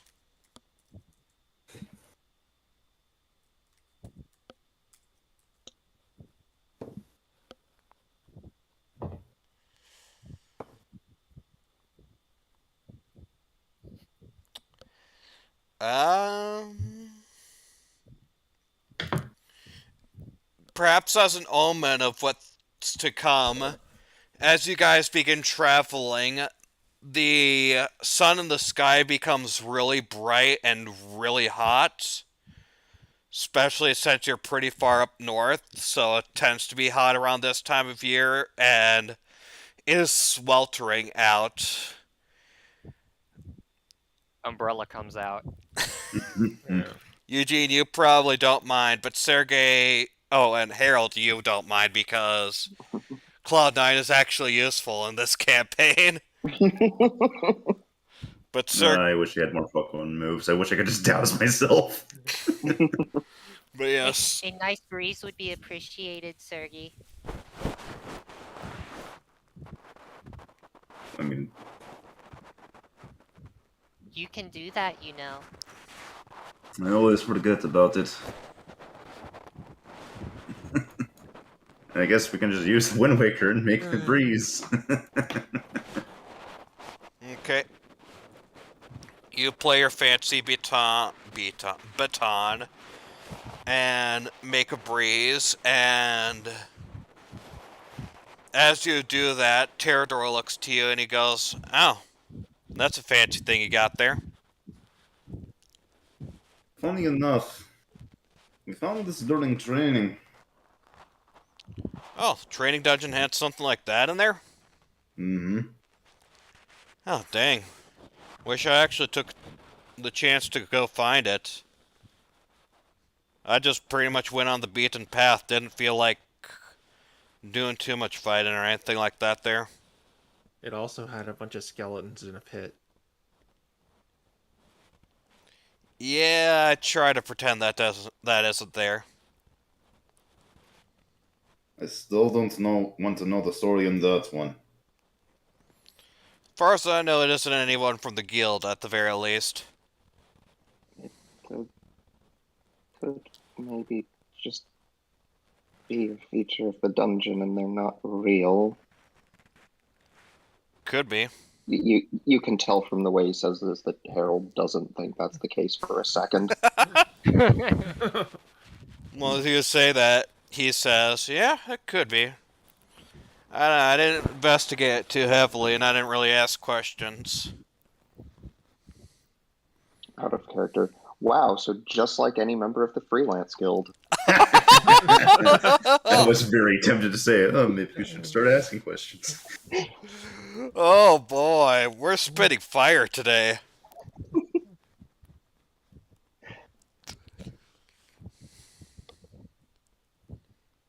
For the record, I'm not actually going to say he should be asking questions. I know. I figured. Alright. But yeah, aside from the hot weather, things seem to be going fine, and as evening rolls around, you eventually start making your way over towards Town. As you do, you see the nice greenery slowly fade away as you start ending up on desert soil. You do see you are close to the ocean, so you're able to see the ocean as well and get that fine ocean smell. The town itself doesn't appear to be as much of a big town as you expect. It seems to be mostly sort of an outpost. There are a few stone buildings, but there's a lot of tents. Sort of like how the Oasis used to look before the Oasis became a mystery dungeon, actually. And yeah, you have now entered the town. Do we need to consume food? You will probably need to consume food if you're resting around town, yeah. Apples are 1 gold, right? Yes. Is there a place to purchase? Yeah, there is a store. There is a store here, so if you want to peruse around and buy some stuff, you can. Yeah, Yeah, I'm gonna buy 7 apples, 8 apples. Okay. So you go up, you walk up to this Kekleon, you buy his apple, and he says, "Oh, just here for apples, huh? Not here for anything fancier? Not particularly. What are you here for? I'm not here in the town. I mean, you heading out to the desert? To the dungeon specifically. Ooh boy, then I wouldn't recommend just heading out with apples. We probably need water too, don't we? Well, yeah, but I mean more than that. And the cup of clean rainwater floats out, and he says, I have water. I am good to go. No. I mean, even more than that, you're gonna want. In fact, you're gonna want this fancy thing. And he pulls out a spell scroll and shows it to you. "Okay, This spell, What spell is it? this spell is for remove curse, and trust me, you're gonna want that, especially if you're headed to the castle. Oh boy, there's a lot of curse stuff in there, and this could be yours for a low price of 300 gold.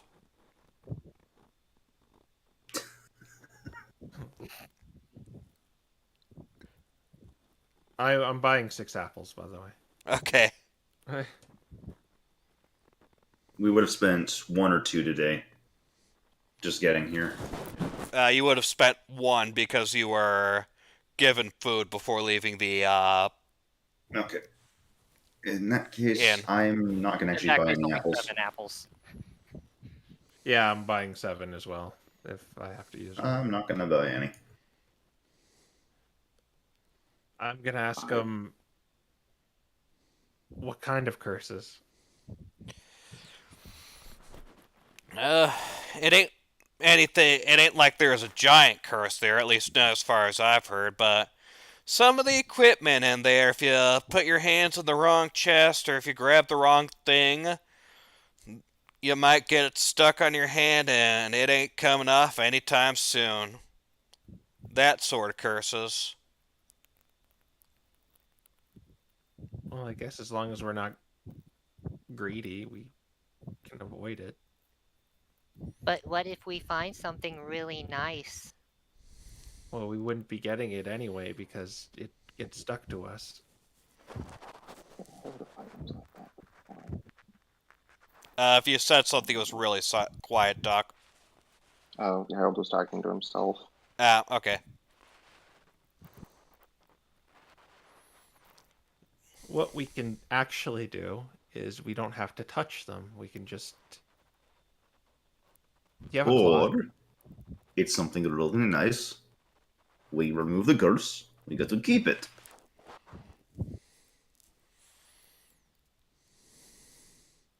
Would you ask? Do you have like a cloth or a bed sheet or something?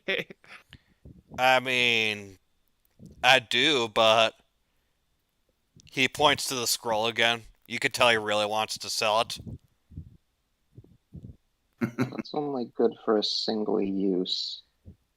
If there are as many cursed items in there as you think, as you claim,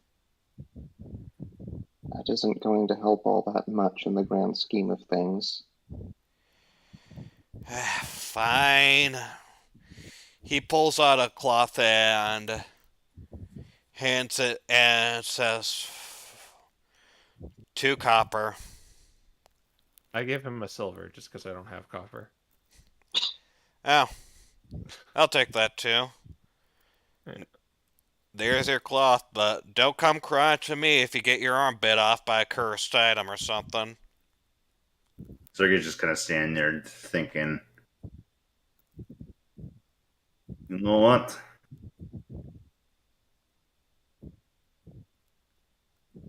The problem is also spell scrolls need to be used by someone that can actually use the spell. No, I allow any spellcaster to use any spell scroll. Oh, okay.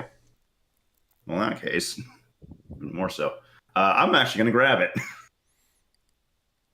Okay. Now, see, Reniel will reimburse Sergey 95 gold. Okay. this is someone who has a fine eye of things. Well, I Well- bet you anything we're not even going to use it in there. We'll probably use it later.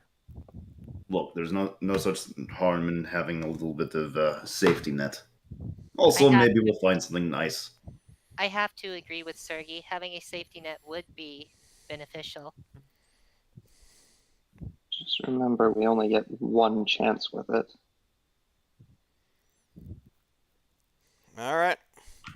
I've also got a nice selection of magical stuff as well if you want to keep perusing, but otherwise, thank you.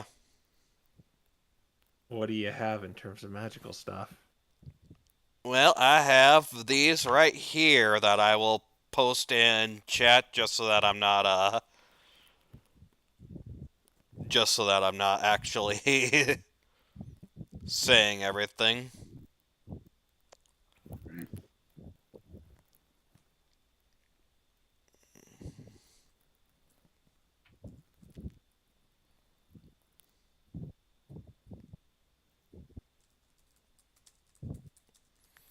I have these items right here.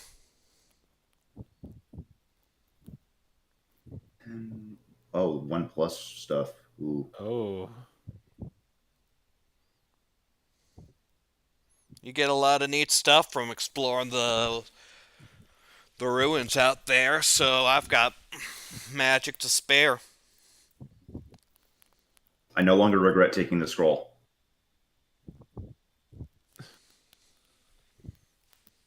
Not that I had any regrets to begin with. I'm just imagining now that's going to be nice because some of this stuff might actually be like +1 stuff. Ooh, wait a minute. Is that a 4-charge Wand of Torrent, or is that like 4 separate wands? That's a 4-charge wand of torrent. All right. I'm kind of eyeing that studded leather. Oh, you got a fine eye. Nice magical protection. Gives you extra defense than the normal stuff you'd see around.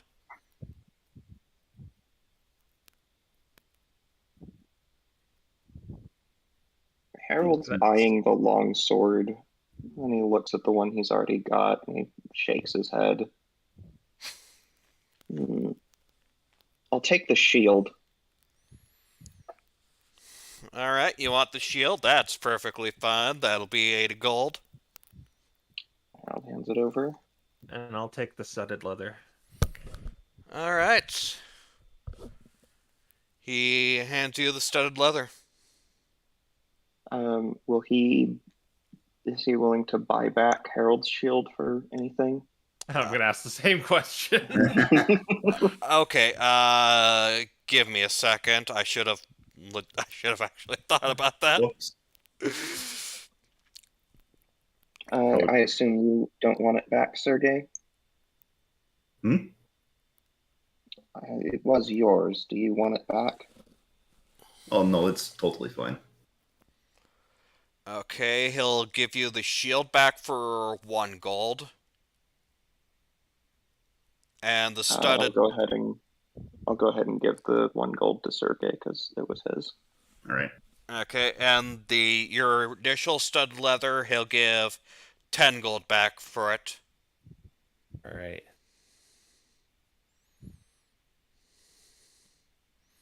They were bracers. I don't know if that makes a difference between the shield or bracers. I mean, shield bracer, same thing. I've just given up on D&D-ifying everything. I mean, PMD-ifying everything. Yeah, I got to that point too. It just does make it a lot more complicated trying to figure Yeah. out, well, what's this supposed to be? Yeah.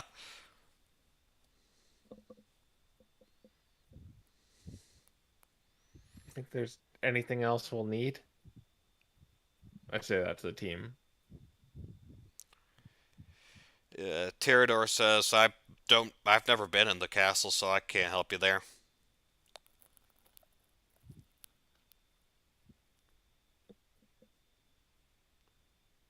Just when we're in there, try not to go for items. We need to check them out before we touch anything.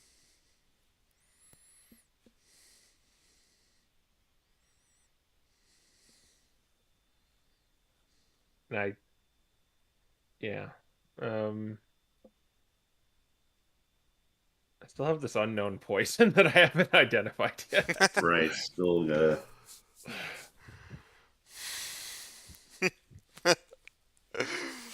It's too bad you didn't give it to the Flaffy who could identify it easily. What? All right. Well. We did forget to do that. I think we're good to go across the desert. I've got 5 jugs of water. So we should be good for water if we run out. But you guys should maybe uh take some precautions too, because just probably getting there is going to be half the journey. Because it's really hot. Yeah, Can't it's believe there's another hot. desert. There's sandstorms occasionally. Bandits might come out and fight. You never know what you can find in the desert. Oh, do you have goggles here? Goggles? Yeah. Seeing the sandstorms. Ooh. Yeah, I do. How much? 5 gold. Oh, I'll take it. Okay. You give him the 5 gold, and he hands you some goggles. Reniel takes a pair too. All right. Might as well all grab some, huh? Boy, you guys are making me a happy shopkeep, I'll tell you what. Perhaps you Well- would like to reimburse us a little bit for that expensive scroll that we bought. I ain't that happy. And perhaps we might sell you some of the treasures that we find in there. Oh, if You know, I know how it goes. You buy it for half price, and then you sell it to adventurers for full price. It's a good business model. Yeah, pretty much. But if you find anything in there that you want to pawn off, feel free.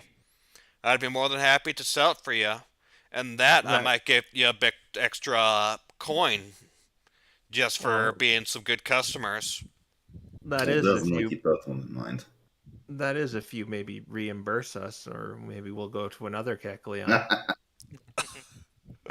Oh boy. Roll persuasion. Okay, I'm not very good at this, so Reniel maybe I should. will use the help action. Oh no, Uh, Renniel's inner shopkeeping. It's just a straight D20 roll. Yeah, boy. 14, and I'm getting help. Yeah. So 14. He thinks about it and he says, all right. He gives you 80 gold back. All right, between the four of us. So yeah, so 20 each. All right, thank you. We'll go to you, and we'll give you non-cursed stuff. Yeah, I mean, if you want to hoist the curse stuff on me, you could try to, but I've got a discerning eye for that kind of stuff, and I ain't gonna be too appreciative of it. So I'd prefer if you do whatever with the cursed stuff yourself. Throw it, trash it, or whatever. It's up to you. But I'll take anything else you happen to find and don't want to keep on your person. And Because the 80 gold was a reimbursement for part of the scroll, Harold will give his share of it to Sergei. Okay.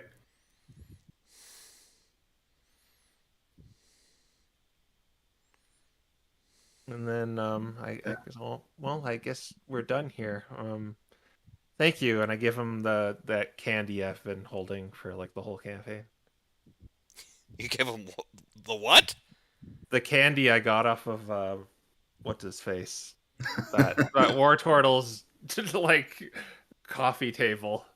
Oh my gosh! Wait, Oh my gosh! where was this from? This like the 4th or 5th episode when he was that war turtle who was the great yada grandson of that one general. I forgot. Oh my gosh. I forgot you nicked some candy from his table. I ain't much of a kid, but I won't say no to candy. It's like in Home Alone 2 where he's like the bellboy's like has his like hand out for a tip and he just like puts a piece of gum in his hand. Oh my gosh. Well, good luck out there. Yeah. Cyrus, his name was Cyrus. Oh right, yeah. The racist guy. Oh right. I like how you're All right. So I think the plan is we're gonna rest here first, and then head out in the morning. I Or would did we want to imagine head out? so. Terador says, I mean, if you head out now, well, you haven't gotten some rest, but I suppose the night is, well, it's cooler, but it also tends to be freezing, so. But Yeah. I'd recommend the day. Yeah. Is there anywhere where we could rest here? Uh, Let me check around. According to Pops, the tents here is first come, first serve. Though they're not very secure, but they are there for adventurers who plan on going in, so I'll check around, see if there's an empty tent and we can plop in there. All right. So he Nice. checks around a bit and he says, "Alright, found a tent for us." And he takes you, the tent's on the north side, actually quite close to the sea, but not close enough to where like high tide would consume the tent. All right. Perfect.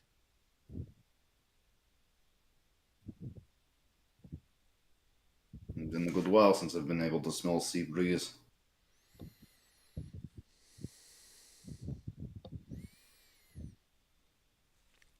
Should at least be a bit cooler here. Alright. Let's rest up and get ready. I'm gonna, as like before I'm going to bed, I'm gonna go through the Weird and Tree book again. Well, not go where I left off because I doubt I like read it all in one night. So just continuing till I finish it. Okay.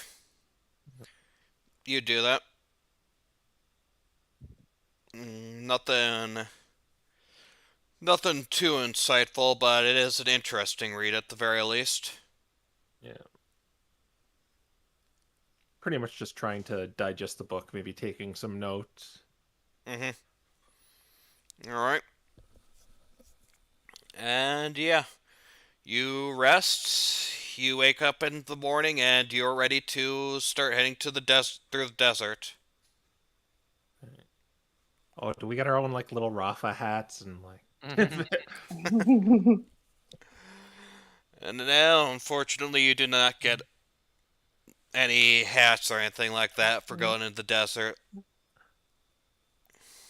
I'm looking at this now, wishing I had third level spells. Yeah. Did you guys prepare what you needed in terms of those abilities you can use? Not much else I really could use right now. Just a few things. Just got to make sure I'm not prepared for any other tournaments. All right, let's head out and meet his father.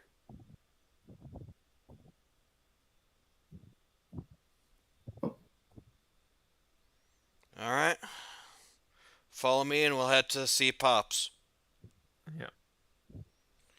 He brings you over to the northeastern side of town where you see instead of the usual guild building, you instead see a large sort of lookout tower. Like it's sort of it's a spire, so it's not like a platform. So it is building, but on the top of it there's a place to sort of look out and survey the desert from. Is it like a terrace kind of thing or balcony? Yeah, a sort of lookout balcony. Is there anyone up there? Currently, no. Okay. Which Terador looks up and he says, "Huh. Wonder if Dad's still asleep." It might be. You should install an earthquake to wake him up. I mean, it ain't exactly an earthquake, but I'll I'll check on him, see if he's up, and he walks into the building. Are you gonna wait for him? Mm-hmm. Yeah. Yep. Alright.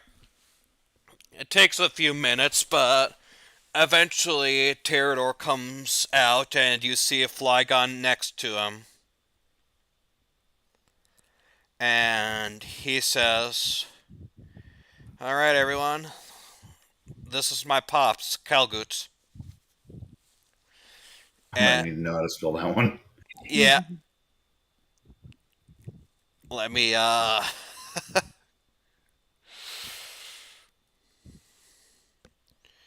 and the Flygon looks at you and says, "Hello, everyone. So you're all heading off to the castle, are you? Or at least the old remains of the castle in any case." Yeah.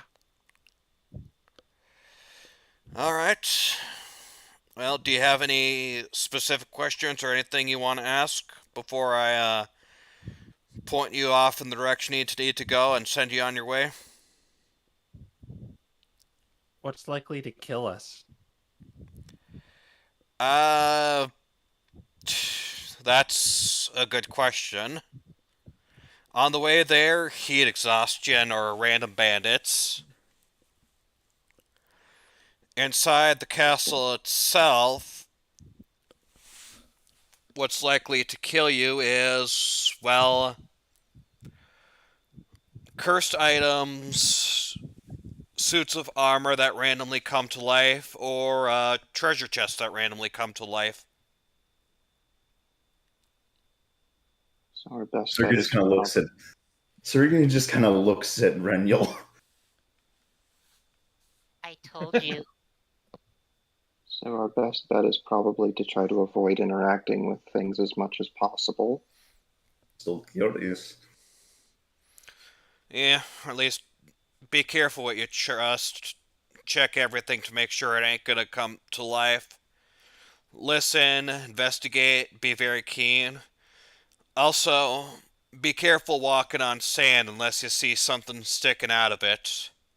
There's some quicksand pits in there. And they'll Quicksand showed up in jungles. tell that to the mystery dungeon, not to me. Right.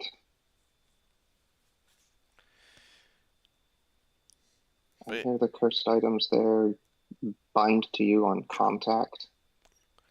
most of them, yep.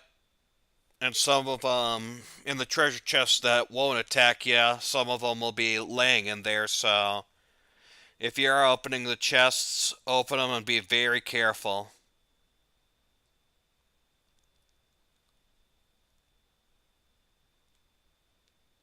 And let me spit down the personal notes here. Open every chest.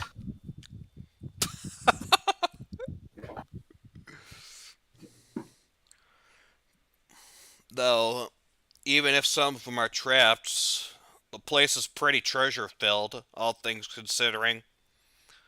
There's apparently a lot there, so if you're lucky and if you manage to clear them all out and stuff like that, then you could get yourself quite a lot of treasure and money. Or we could be unlucky and die. Not worth it. Yeah. You guys are just there for investigating, right? Yeah, but Harold nods. Alright. Well, you'll be lucky to know there doesn't seem to be anything in that dungeon that's particularly stronger than anything else you'd see in it. No random chamber where like one giant creature and its minions will go in and kill you or whatever. So no dungeon boss, got it. I was trying to avoid saying it in those terms, but yes. I mean, at least not anymore. Apparently there used They to be, cleared it out already. yeah, some, think it was like a Surfetch'd and Excelgor or something went out to there, and after they went through the dungeon, there wasn't anything else. There wasn't one there anymore. Harold gives a small smile, as a small knowing smile that says nothing. But yeah, beyond that, only thing else is expect ground types. Obviously, it is a desert, and that's pretty much what you can expect out there, at least in the dungeon. Any other questions?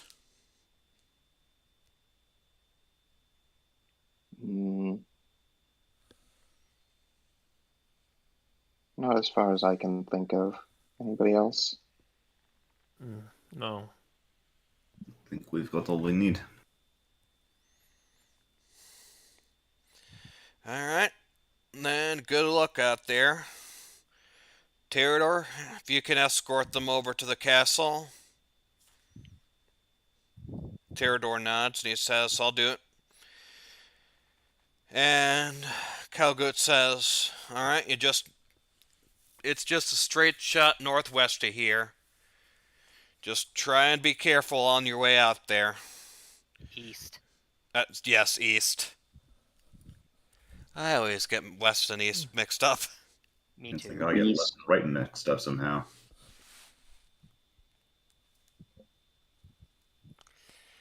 But yeah, just head straight northeast. Try not to get lost, especially if you get hit by a sandstorm, and you should be good. If you get back within 3 days, we'll send a rescue squad out to try and find you guys. Alright.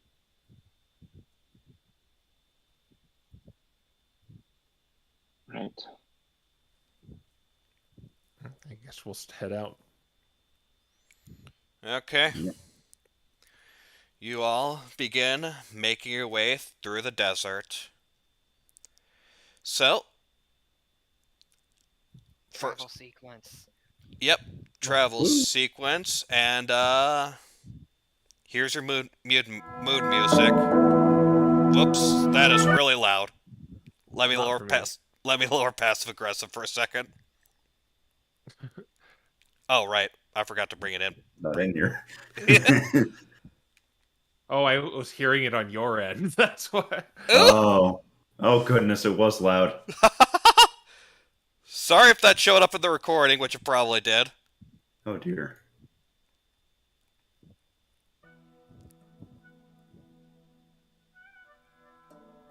Alright, there we are. That should be much better.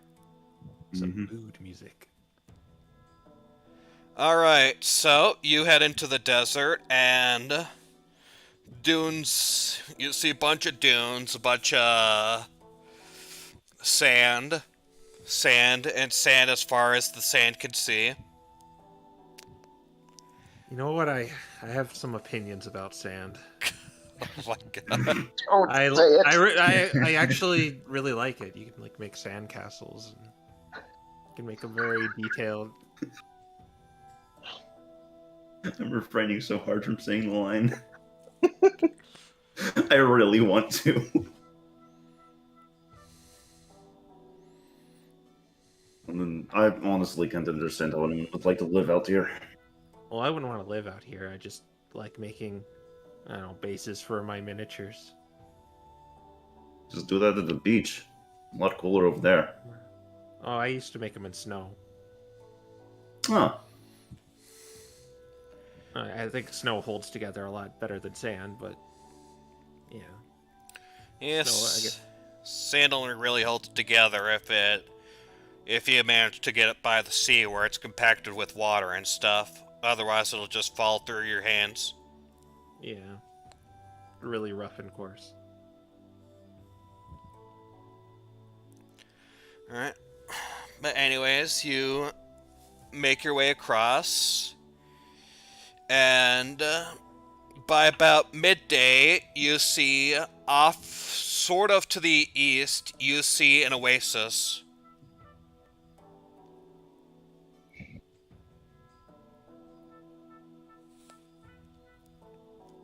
Was that part of the? Is that part of our trip? I mean, if you wanna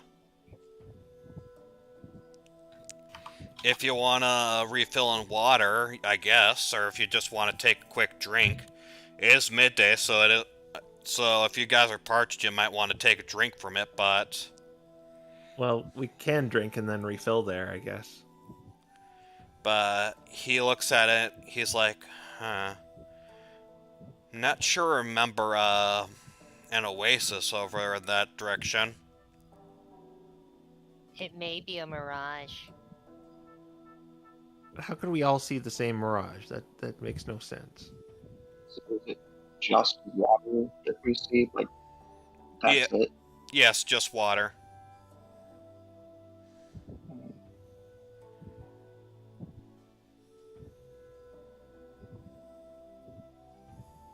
I think we should assume it's a mirage, like Raniel said. Okay, well, we'll ignore it then. Alright. I mean, if you guys have plenty of water, then it doesn't really matter too much. Alright. You all ignoring it? Yeah. Yep. Yeah. Alright.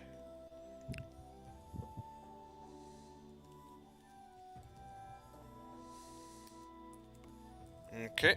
So you ignore it. You keep going, and by about afternoon, you notice something particular sort of to the north of you. There appears to be a lookout platform over there. I don't know how they survive out here. Terador looks at that and he says, wait, that ain't one of ours. Yeah, I figured. Let's see if we can't skirt around it. They're like doomed to maybe like sneak past it. Yeah. Assume this isn't just like a flat surface. Yeah, there's plenty of dunes and hills to sort of maneuver around.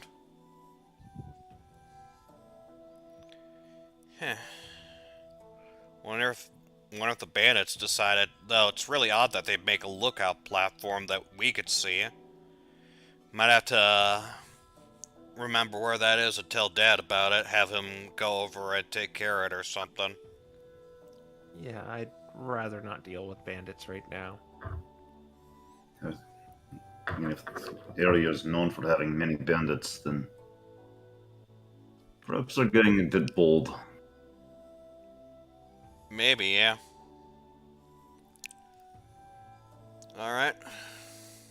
Let's keep going. So, you keep walking, and you reach about here, and the sun is beginning to set.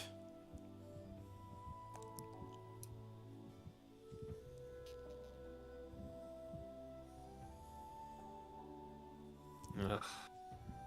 I really don't want to camp out here.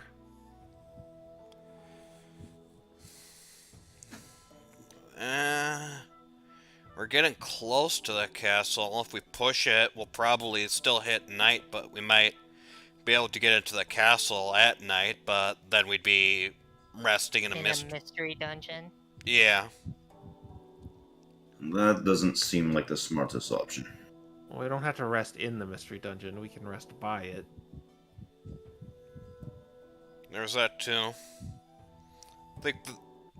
Think there is a bit of stone around there that we could sit at, and we could use that as resting point and sort of have a bit of cover so we're not out in the open if we head to the mystery dungeon, though the mystery dungeon is also frequently frequented. A lot of people come out here? Relatively speaking, I mean. It's one of the main landmarks here, so if someone's gonna come out here and look for something, they're usually headed to the mystery dungeon. It is a source of treasure, after all. And if it's a well-traveled path, then That's assuming they make it to the mystery dungeon. We're just... I think I'd rather take my chances by there rather than just in the middle of the desert. Alright. If I that's have what to you say, guys I want. really-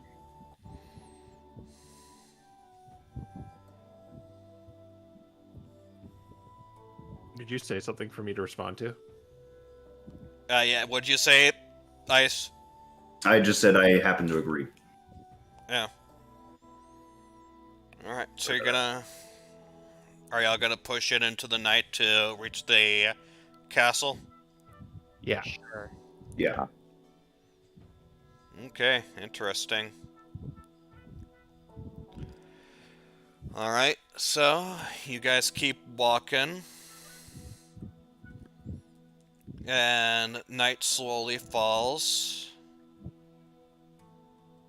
And nothing of interest happens.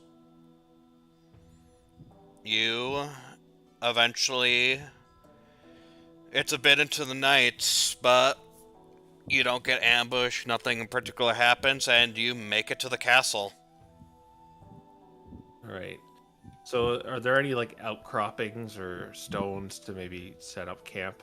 Yeah, the area around the castle is mostly stone, though there's sand, like, covering the ground, but, like, a light amount of sand. Yeah. And this isn't like immediately right next to the castle. It's like right up against the walls. It's just in the general area, right? Yeah. Don't get too close. Yeah. The biggest pitfalls of dungeons is falling into them without being aware of it. Yeah. I So, don't know where its boundaries are. So it was well defined, simply walking into it, not being around it. Terador points to the entrance to the castle, which appears to be what was a gated entrance, though the gate has long since been destroyed and thrown aside, and he says, I believe the entrance should just be there, but if you want to play it safe, then we certainly can. It's when you enter the We castle wouldn't that... be the first people to make that mistake. Alright. Suppose we'll be careful then. yeah, we're looking for so a place kind of away from it, but kind of hidden. If someone were to walk up to the entrance.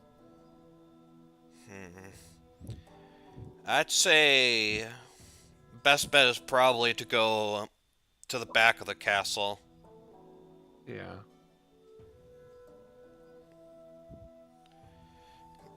We're unlikely to get hit by anybody with the mystery dungeon there, and more than likely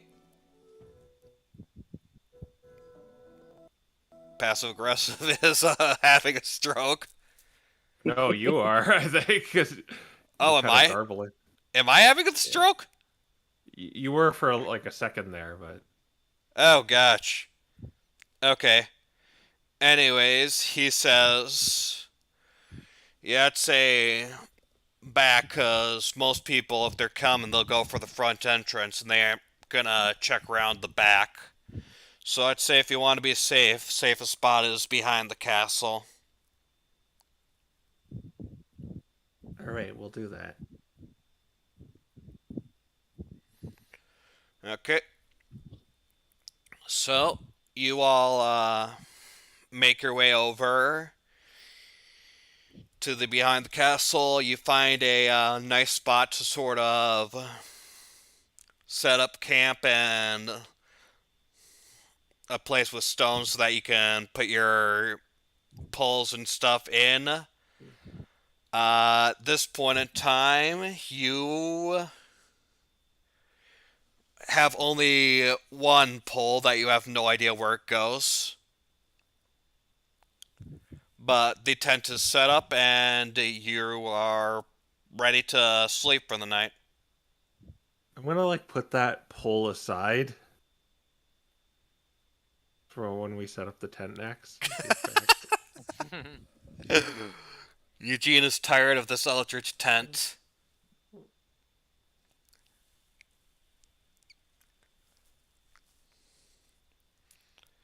But anyways, how are you gonna do this? Raniel takes last watch. And I'll take first watch. Okay. I'll take second. Which means that I get third. I believe that's our usual. All right. Okay, and Terador will probably be in between the second and third watch, just in case you need some extra support. All right, so first watch, Reniel. Let's see if anything in particular happened. Or Eugene, sorry. Yeah, Reniel's last. Eugene. Let's see if anything in particular happens with you. Oh, I rolled perception with it. I thought that was coming. I'd be cheeky.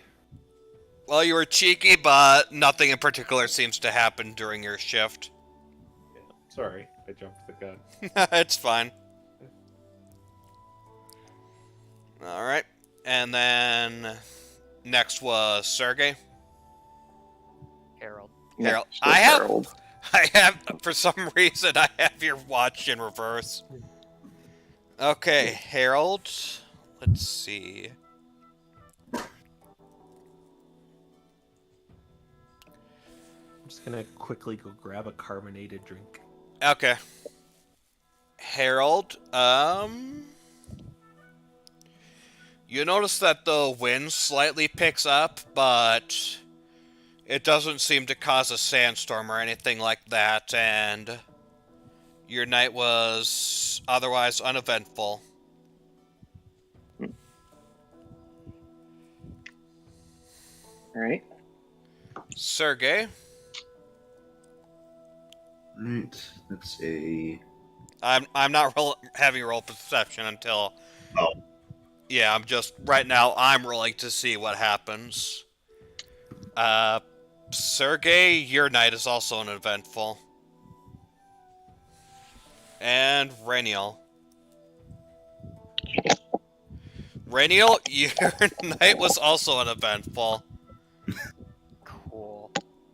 Dang, those are some impressive rolls on my part. Okay.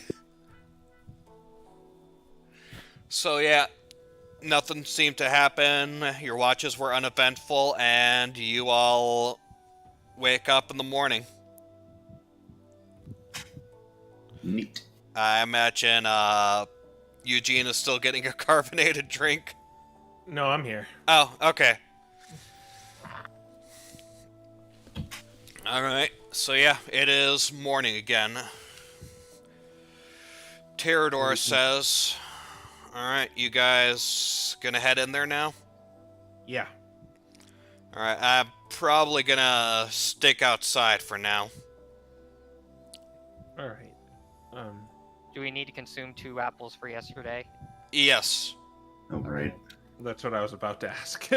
Actually, no, you need to consume 4. Yeah. Right. Yeah, Desert. for 2 days. Double. Yep.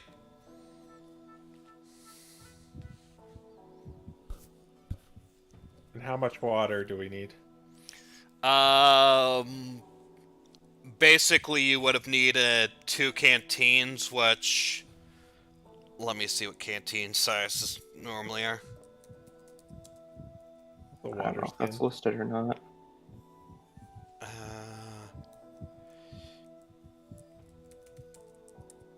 We'll figure it out in just a second. 4 pints, so you would have each needed 8 pints. That's a lot of water for a little small thing. There's 1 gallon. Yeah, so basically, a little over 1 gallon of water was drank, though, since you all had, canteens, technically half a gallon has been taken from your gallon barrels. Yeah, I have 5 jugs of water. So that's 1 jug gone. Yeah. Mm-hmm. I think I would have only needed half of that, right? Oh, right, wait. yes. Right, Harold, because you're in effect because Cloud9 is useful in this campaign. You would have only needed to consumed 2 apples, and you would have only needed 1 canteen. Goody, the math gets harder. Alright. Oh my freaking gosh. Why? What? Well, we can do the math after this because we still have water, so we can do all Yeah. We'll that figure it math out after this. But yeah, it is morning. Terador's gonna wait for you outside. Are you gonna enter into the dungeon? Yes. Yep. Alright, so do you guys wanna extend longer for the dungeon, or do you guys wanna call it quits now and do the dungeon next time? I'm up for continuing. I'm up to keep going if you guys are. I am.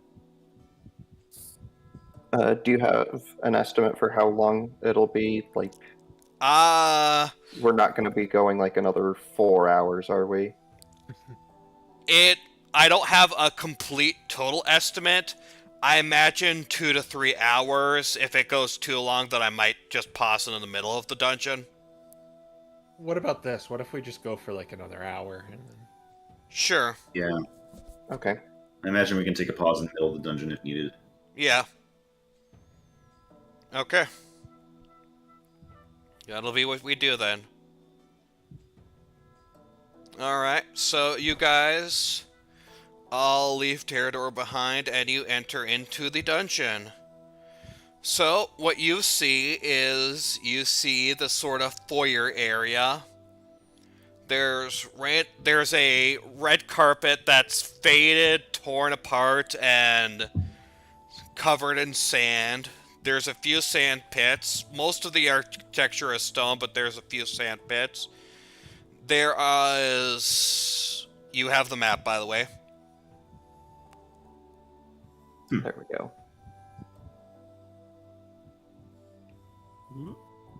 Yep, there is... So yeah, there's sand pits here. There's this faded sand... It's covered in sand, but there's not too much. And, like, I couldn't exactly do this in Dungeon Scroll, but imagine, like, there's sand randomly on the ground, like, everywhere. It's just these are specifically larger pits of sand is what the yellow colors are. You see a door here, and you see a balcony here. It's about 20 feet up. And this balcony seems to have double doors over here. And this is what you see in the entryway. Does this rug look particularly fancy? It looks like it might have once upon a time looked particularly fancy, but it's seen better days. Is it attached to the floor or can it be rolled? It could be rolled, yeah. Okay, let's roll it up, guys. Let's see if there's a trapdoor underneath this sucker. I'm gonna poke it with my pole first. You poke it, your pole gets to experience the combination of velvety carpet and sand. Yeah. Okay. Yeah. Let's roll it up. Okay, you roll it up and you see... I don't actually have it as a thing that can be rolled up, but you see there is a staircase right here. All right. I'm gonna shove the rug into the bag of holding. Okay, you have now obtained a previously fancy but worn down by time and covered in sand rug. Well, we could beat it out of it, and maybe it's a fixer-upper. Trying to look at the spot, like somewhere around there. Yeah.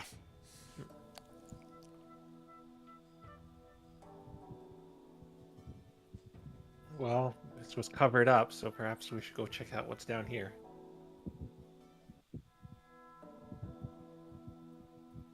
Let us go down the stairs. Okay. Are you sure about that? Yeah. Yeah. Yeah. Okay. You climb down the steps. Oh, Wow, dang. okay. I wish I actually thought of putting that music in.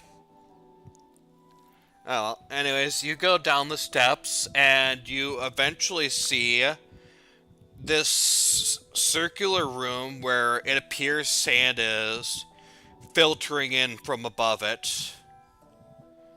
The room does not appear to have any and the room does not appear to have any exits other than the one you just came through, and it appears to be just a dead end. And it is covered in sand. So there's a thing filtering sand from the ceiling, or where exactly? Sand is coming from the ceiling. Like it's being filtered down. Like, I'm gonna block off that sand and see what's this pile's about then. And the sand is also covering the entire floor. There are a few Okay. pillars, a couple of which are crumbled as well. Maybe you could use that baton to see if there's anything in the sand. You want to kick all of that up? Well, it'll blow some of it out of the way. There's nowhere for it to blow to. The walls. It could be that sink sand we were warned about.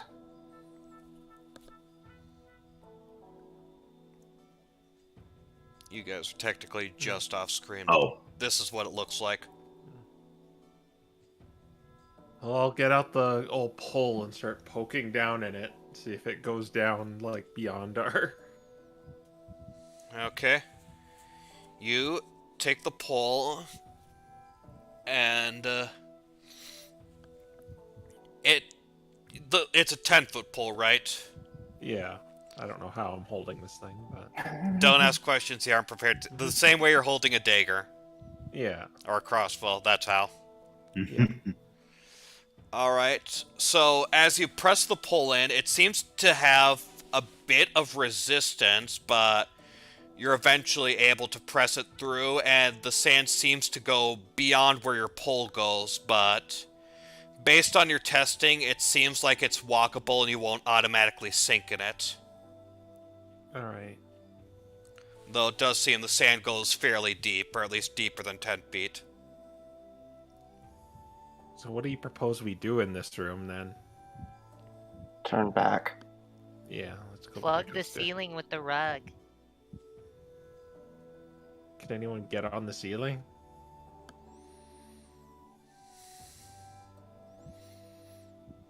I don't think any of us can. nope.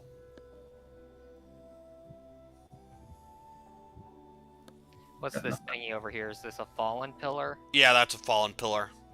Okay. Does it seem like the sand is accumulating as it falls? Nope. Or if it does, then it seems like it's accumulating at a very slow rate.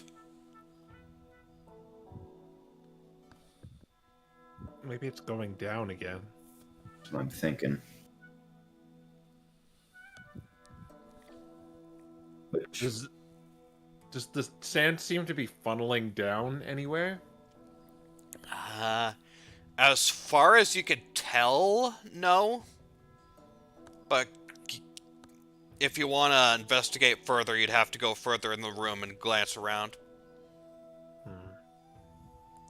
I think we should explore some more and find out what the meaning of this room is. I'm drawing a complete blank at the moment.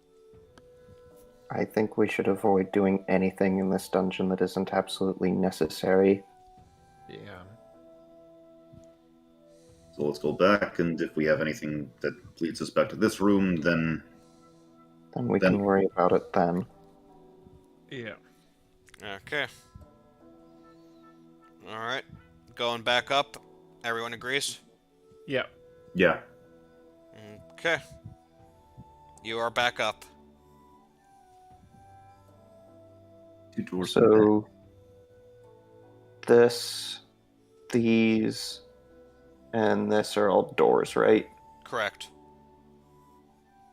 And just let me get you something real quick.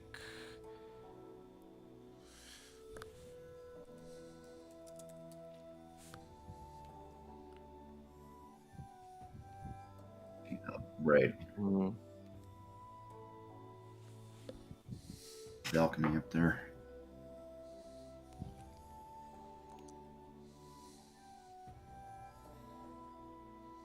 Well, I think the safest way to go through is the one on the right.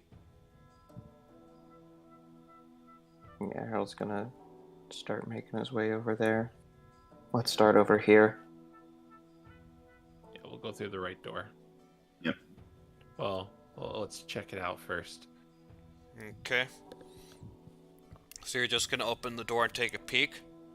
I'm gonna tap it. I have the pull out at this point, like with me. I'm gonna poke the door. What's the knob or handle look like? Is it is it a tourney or is it like a latch? Tourney. Okay. Also, poking the door doesn't do anything. It's not jumping out at me. Nope. You All poke the right. door and nothing seems to happen.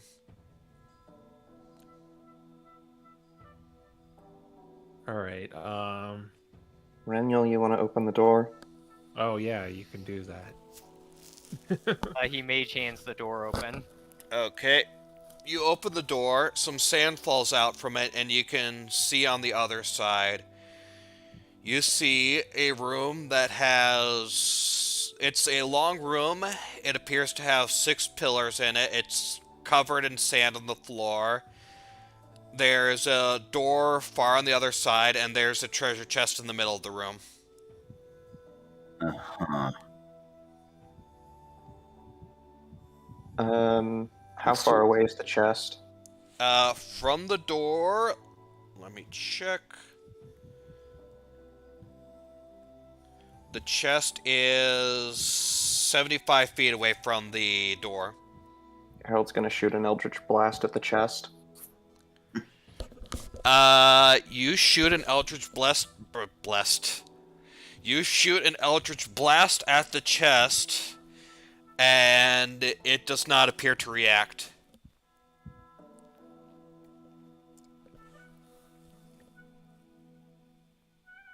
This one is sturdy. We should be careful. I think we should just avoid it altogether. Even I'm if not it curious. is an actual chest, anything inside of it. Well, That's why we brought the cloth.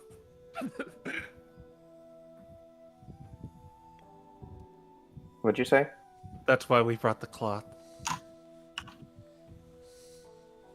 As long as it's not trying to eat us, I don't think there's any harm seeing what's inside. Reniel nods in agreement. I suppose, but I don't trust anything in here.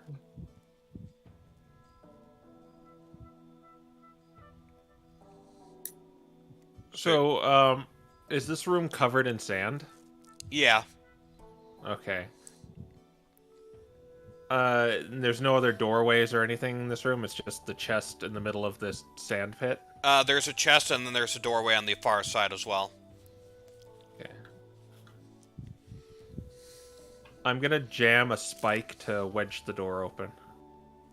Door on your side? The door on our side. I'm gonna get an iron spike and just kind of jam it in there. Okay. Just to like wedge it open so it can't shut behind us. Okay. Kind of glad I nabbed this now in preparation for this day. And are you gonna go in?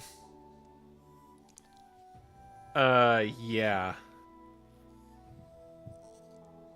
With pull at hand, I'm gonna make sure I don't start sinking far into there so it goes beyond the pull's reach or whatever, so I don't fall down.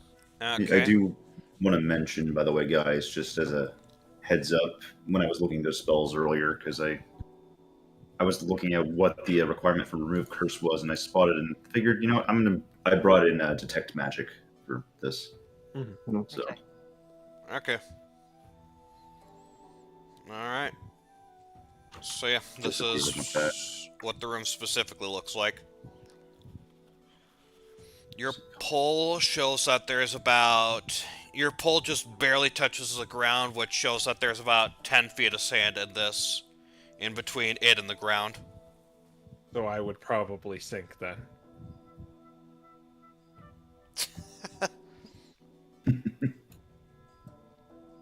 I mean, it does touch a bottom at the very least. Does it touch the bottom where I'm standing now? Yes. Okay. And you are supposedly it looks like you're able to stand on it.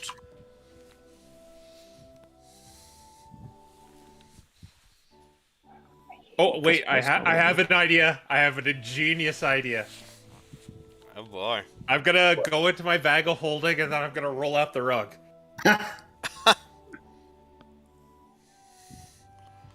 Okay.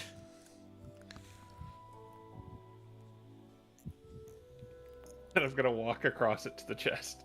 Oh my gosh. How long was that thing? It was pretty long. Yeah, I'm It pretty was. sure it's long enough that you can easily reach the chest.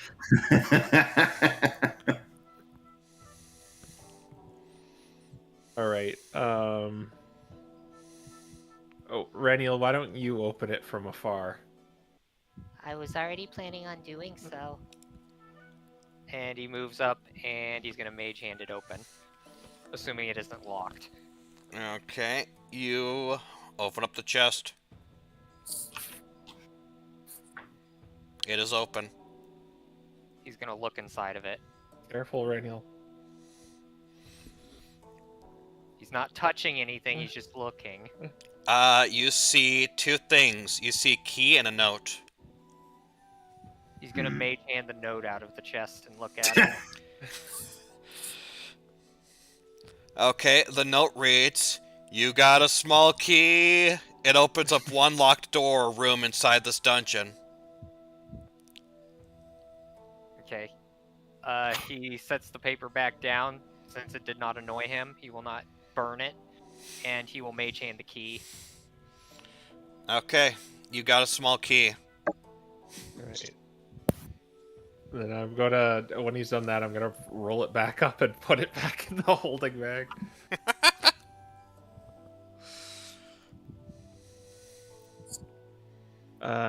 We still need to get to the other door.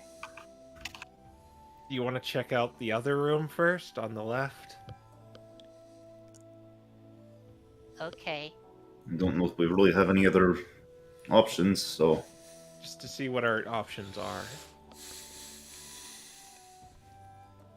So yeah, we'll go back and check out the other side. On the door Okay. on the left. Alright, I have this completely in early. Okay, so you go back out to the entryway. Mage And, hand this door open. okay, you see... You're just glancing in the room? Yeah. Yeah, I just want to see what's in here. Okay, so you see inside that room, you see, in fact, I'll just show you the map and just assume you're not actually in there. right. This is what you see. Hmm. You see 4 statues, 2 switches, and there's a giant pit in between you and the door. There's also, once again, the floor is sandy, but it's not covered in sand. There's just a bunch of sand all across the floor. I already said the listen. Okay. We were warned about armor coming to life. So these are like just objects here, or are these like small rocks we can lift?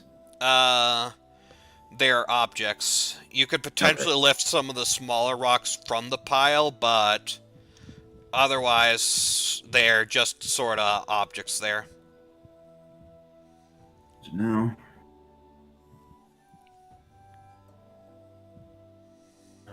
Do you think there's a way we could just push them down into that pit?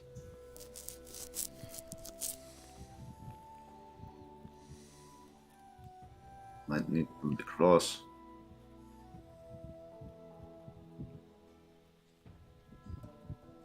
My suggestion would be to attack all of them, and the ones that are not fake will attack us, and we can get a choke point at this door. Fire from here?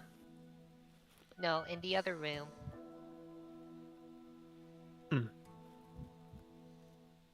Okay. I guess we can do that, but... No, we could just avoid fighting them altogether. Maybe we should go up the right path if these things are gonna accost us.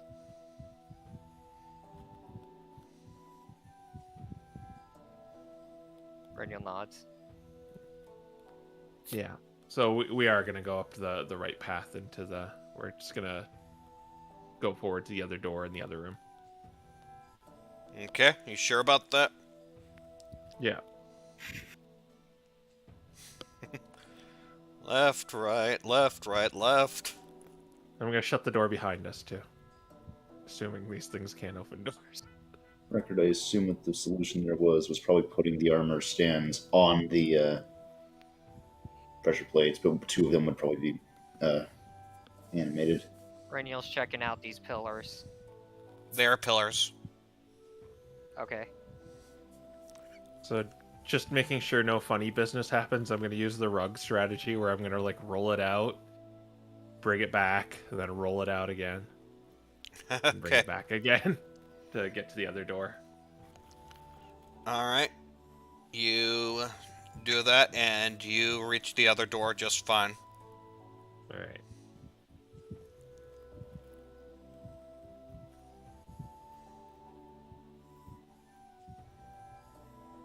Okay, Yes. Reniel will mage hand it open. So you can move yourselves up there, is basically what I'm saying. Oh, Right, okay. just up to the other side. Yes, you guys exist. Sorry, not going meant to move. I guess the rug is still out, but... Okay.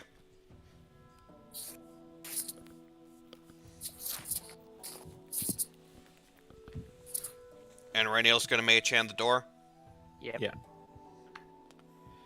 You do that, and you can't twist the handle. He'll mage Jane, you hand. want to take a crack at this one? I have a key. Wait, I'm gonna, before he uses the key, I'll save that. I don't know if it's one of those disposable keys I've heard so much about. I'm gonna try and lockpick it open with my thieves tool that I think I'm like using for one of the first time ever. Okay, give me lock picking using your thieves tools. So plus 8. 12. You try and try, and you keep trying, but you can't seem to get it open. And as you're trying to do that,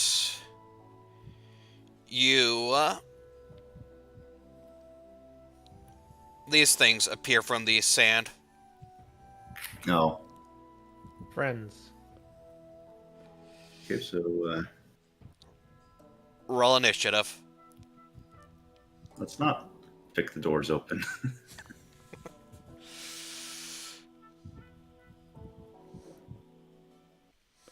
Oh my gosh. Oh dear.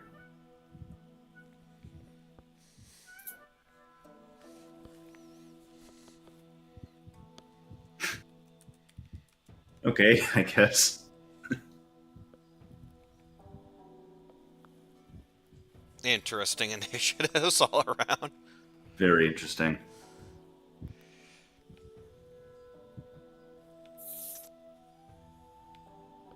Eugene, do you have higher decks if we're going by the decks thing, so I suppose Yeah. that. Yeah, I'll go first. Okay, I did not actually prepare any battle music here, so I'll just turn off passive aggressive for now. Okay. Harold, as Eugene was attempting to pick the lock, these four Pokemon came out. Let me actually also, because it is actually important, let me also place down the carpet.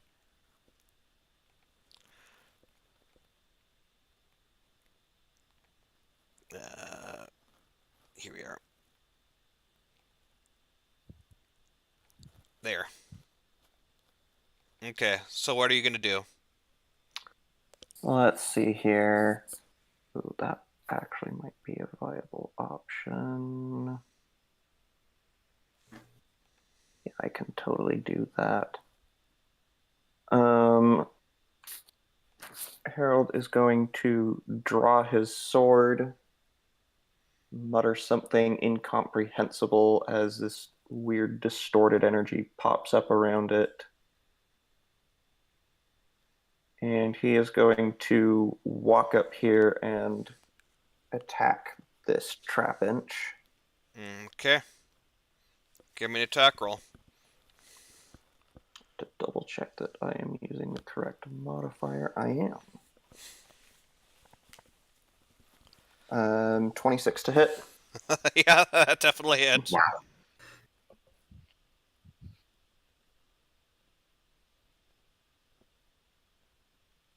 Okay. That is going to be a total of 12 points of damage. And I need it to make a wisdom saving throw. Okay.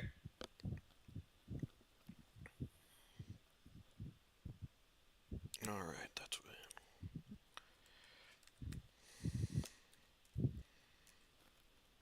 It failed horribly. It is now frightened. Okay. Scaredy Trampage. The sword brings the fear Harold feels of dungeons upon it.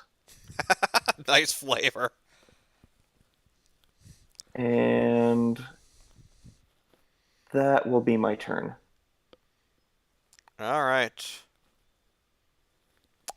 Then we move on to Sergey. All right. My turn's pretty simple.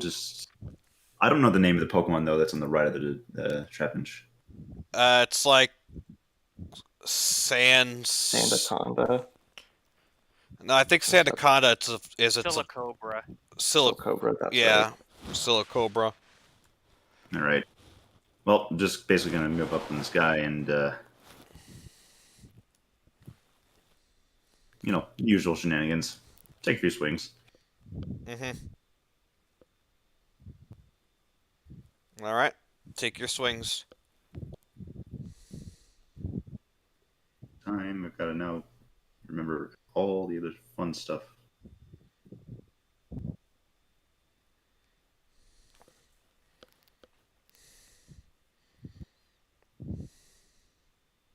Okay, that's a nat 20 to start you off. Do we just go ahead and smite? Up to you. I would say yes. Yeah. Well, Maybe a level 1 instead of a level 2. yeah, no, not a level 2 smite. Of course not. Well, this thing, it's already having a rough. It is having a very rough time. It's one way to start a battle. All right, so that's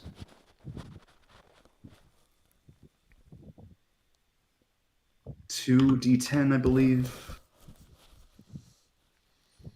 Right, it's Yep. double plus just the modifier for strength in this case. Yep. I don't really calculate these, so. Oh my goodness. Okay, that's 21 without the smite. Oh my gosh. You really want to smite? I don't know if I need to. He already did. Yeah. Well, This is amazing. All right, and roll me your smite. smite is 4d8. Yeah.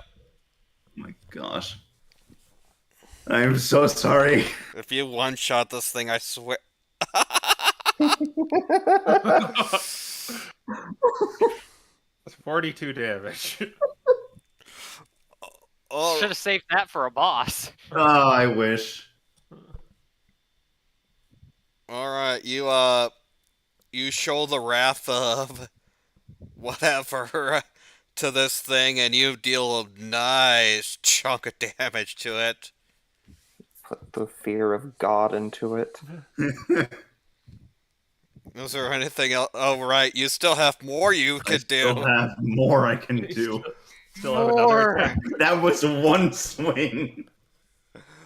Oh my gosh. All right. Keep going. I don't really want to use any other spells. Well, I mean, you could attack. I mean, I can. This feels like such overkill for one turn. Whatever. Ain't no kill like overkill. I'm aware. It isn't overkill till it's on the ground.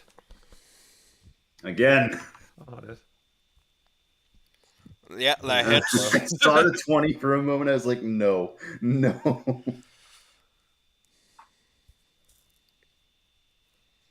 then, as usual, this is just the D4 plus 3. I'm not even going to bother re-rolling it. That's 5. Is it down yet? It is not, no.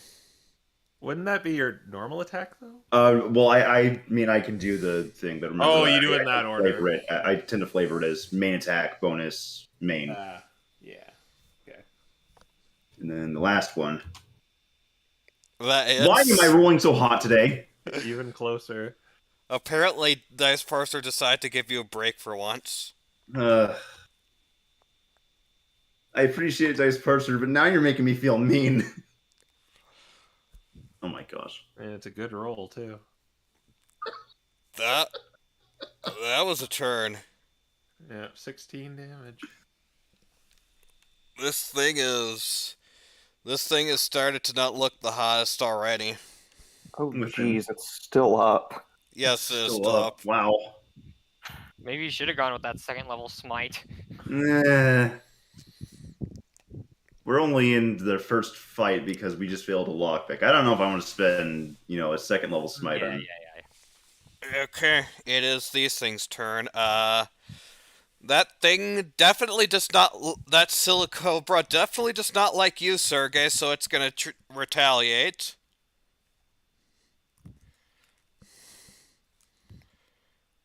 Oh, I thought it got a nat 20 for a second. It did not. It did hit, but it did not.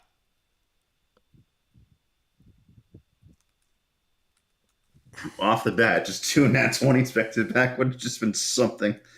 It deals 10. It deals 10 piercing damage to you as it bites down on your arm. I think I've met a friend. Whereas this thing is going to go up to you, Reniel, and it is going to attempt to grapple you. Alright. You are looking to beat 15. 7. Okay, you are currently grappled by this thing. Okay. And that'll be its turn. Eugene. I'm going to... I'm going to steady aim and shoot the one that is on Reniel. Okay. Go ahead.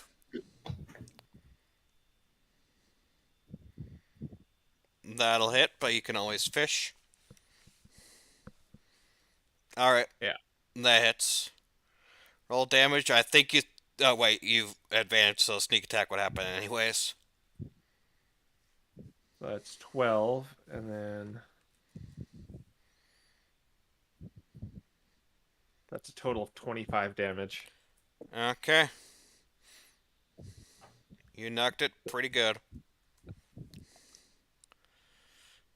it is the Trapinch's turn. This thing is gonna disengage and move over here and burrow itself under the sand. Oh. Whereas this thing, you do get an hoppy, Renial. Okay. Yes, I know one of the few times a Sork gets an hoppy. Okay. I have to roll that with strength, right? Well, Depends on what. It Yeah. yeah. What? What are you using? Oh wait, he's got daggers, right? I keep So forgetting that's that. Yeah. Dex So or that's strength. strength or dex. Okay. A plus. Hang on. Okay, he does actually have proficiency with that, so. Yes, daggers are the one. Simple You melee. actually hit. Roll damage.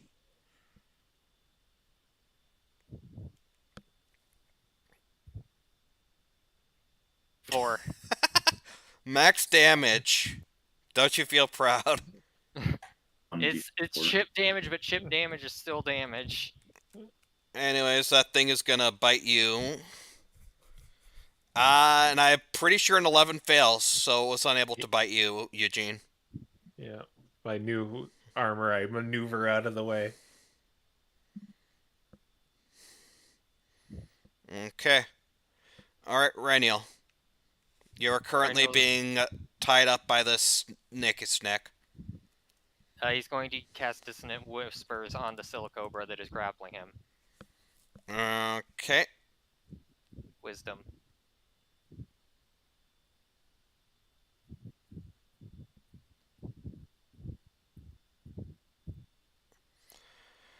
Alright. Wisdom saving throw. It failed. Alright. 11 psychic damage, and it is afraid of Reniel now.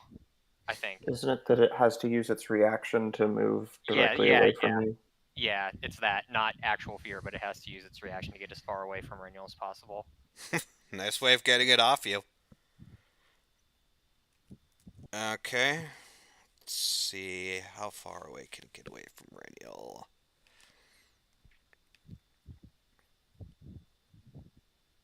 Okay, over there.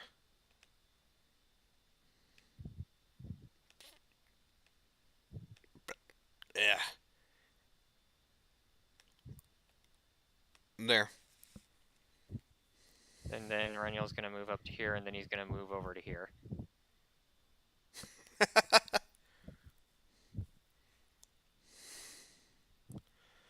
And that's Reniel's turn. Okay, Harold, back to you. Okay. Still concentrating. I'm gonna do something I should have already done. Actually, no. Now sounds wasting a turn in combat doing that. Yeah, let's try to protect Eugene. Harold is going to turn to the trap inch standing next to Eugene. He's going to point his sword at it and say, "Wow, pretty impressive bite. Let's see you try that again." Vicious mockery. It failed. Okay. That is cool. Max 8 points of psychic damage When and Max- disadvantage on its next attack. Alrighty. When Max is only 8 damage. I mean, I turn put everyone else's in comparison, and now we're just like, oh. Yeah, I think I'm going to just stand my ground. Okay. And I don't feel bad about that, Sergey. Harold is not built to deal damage. Alright, Sergey, it's your turn. Alright, let's see if I can get this thing down and then move over to the carpet, because I've got a bad feeling about the trap inches. I bonk. All right. Give me your attack rolls. Let's see if you're. There goes your luck. Yeah, that misses. I just spent it all in one burst.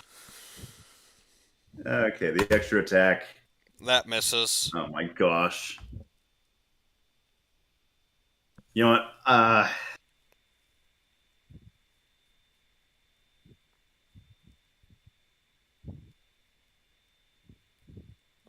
Well, that messes up that plan. Just a bit, yep.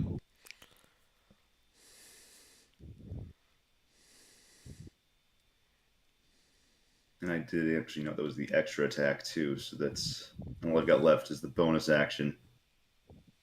Mm-hmm. Don't you have a bonus attack? I do, but I don't really know if I want to spend it for just, D4 plus 3 in this case. Do you have something else to do with your bonus action? That's fair enough. Yeah. I should know my turns out in advance, but it's like, well. Oh, there's my your God. hit. The worst one. Oh, I get to reroll. Oh yeah, get a 4. No. Oh my god. You doubled the base damage. Okay, this thing's on its last legs at least. Doesn't have any. It's on its last tail. And I'm going to risk the Oppie just to move the rug. Oh, interesting.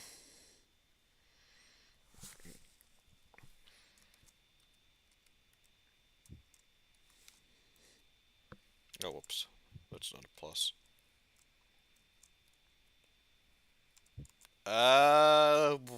I'm pretty sure AC is higher than this, but what's your AC? It's 18. Okay, yeah, it didn't hit you. Probably actually legit thanks to your armor, new armor, it didn't hit you. Would have been 16 before. Okay. It is the Conda's turn. It's gonna go over here and it's gonna attack you, Harold. It will try. It got a... yeah, it hit. Right. It got 26. Okay, yeah, that will definitely hit. And it's gonna deal 12 piercing damage to you, Harold, as it bites you. Okay. These things are rolling really hot on their damage rolls.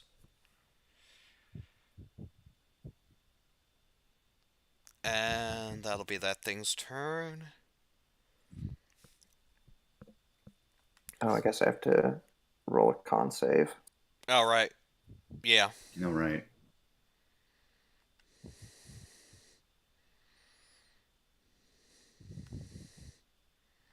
And concentration on Wrathful Smite is down. Oh, okay. I was kind of curious if that was still up, considering that if it buried, I would have thought I would have lost sight of you. Wrathless might last until it makes a wisdom saving throw too. Oh. It has to use its action to make a wisdom check. Oh, wisdom I'm mixing check. it up with the frightened. Yeah. But anyways, the second one goes over to you, Eugene, and it's going to try Can Thurgy make a it went up through here, right? it went under the carpet. Oh, okay. Oh. Yeah, these things can burrow, so it went under the carpet. I sometimes forget we fight in 3D. Yeah. Anyways, That's why I wanted to get... it is going to try and grapple you, Eugene. You are... Oh, you're looking to beat a 9. This is not going to be hard for you at all. Don't I have to do? It has to be athletics for the initial, and then it's acrobatics I can use to escape. So I have to do athletics. the grappler has to use athletics. The defender can use athletics or acrobatics. Oh. I thought it was an athletics contest. Huh. Yeah, that's what I thought too, but I'm pretty I'll sure go it's with it. athletics or acrobatics that you can use. I thought it was acrobatics to escape once you're grappled, but Yeah. I'll use. No, it can be either. Okay, then I'll use acrobatics. I think the only way you could fail this is by getting like a nat 1 or something. I have a +5, so yeah, 22. Yeah, Oh, my God. it fails at grappling you. All right, good. And it is now your turn. I'm going to disengage, and I'm going to pull out my magic short sword, and I'm gonna take a swing at this snake here. Okay. Maybe I like tumble under like between Harold and Reniel, and then I just pull the sword out and just get a slash at this guy. Alright. Shank. Give me an attack roll. Boop. 21. That hits. Roll damage and I guess roll sneak attack, but you're probably going to kill it with just your damage. Oh, Max damage. yeah. Wow. You easily, Snick goes down.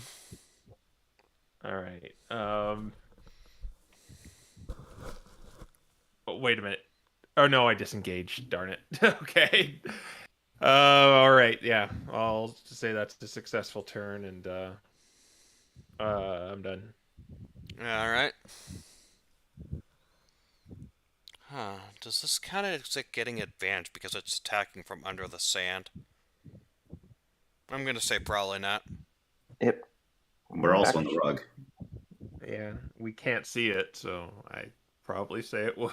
Okay. Advantage. Alright. Yeah, that thing's gonna appear and it's gonna attempt to bite at you with advantage. Though if it rolls like that, it ain't gonna... Ah, that's a nat 20. Oh boy, I'm going to use a. Oh no, I don't have enough luck points. I'll donate 2. Okay, thank you. I only won. Okay. Alright. It deals 10 piercing damage to you as it bites onto you, Eugene, and you are now also considered grappled by it. All right, I'm gonna uncanny dodge to shave that down to 5. Okay. And this trapinch here is gonna go over here and attempt to bite onto you, Sergey.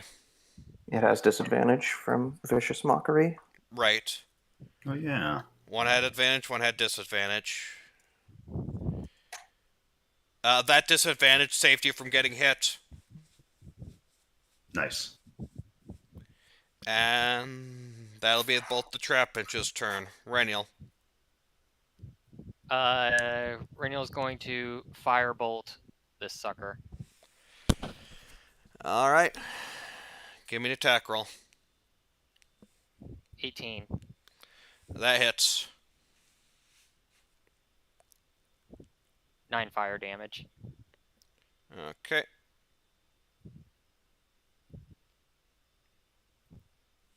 Nice. And that's Reniel's turn. 45. Okay.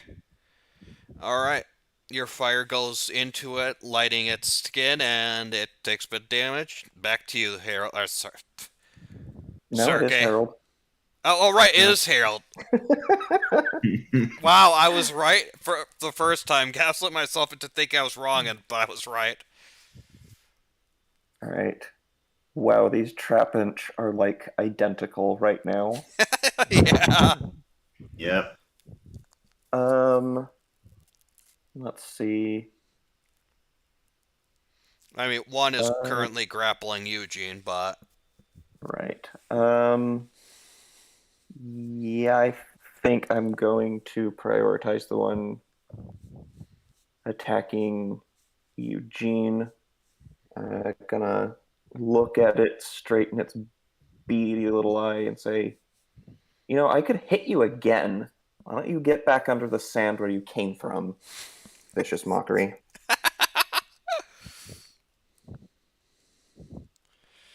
All right. What's your save DC? 15. Okay, it passed. Okay. Bonus action. Going to... Sergey, you've been having some crappy luck on your recent turn. You almost took out that guy in one go. See if you can do it again. Bardic Inspiration. All right. And that will be my turn. Okay. Sergey, it is your Alright. turn, and you have BI. Very cool. That is a D6 currently. Yeah. This kind of changes how I was going to actually act out my turn. Darn it, I had another idea planned. Gosh darn it. Yeah, it's... Well... I guess we'll try to go to just knock him out then. Sure, why not? We'll just take 3 swings. All right. That'll hit.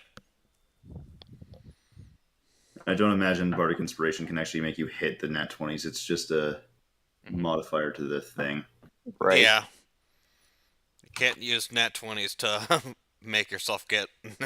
or you can't use Bardic Inspiration to give yourself a nat 20. Imagine. I'm re-rolling that. Well, it's damage. It's double what the die was before. Fair enough. And then the bonus. That'll I hit. assume 21 hits. Yeah. 4 plus 3. 6. You almost hit the exact same amount. And last but not least.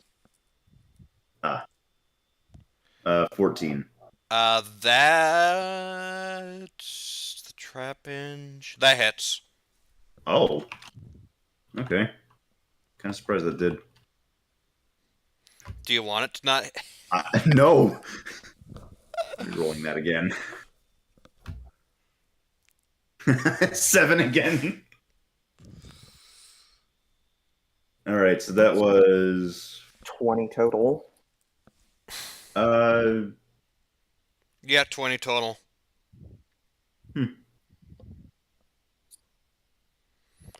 Oh, yeah. Alright, so you hit it a bit. Knocked it on its little head.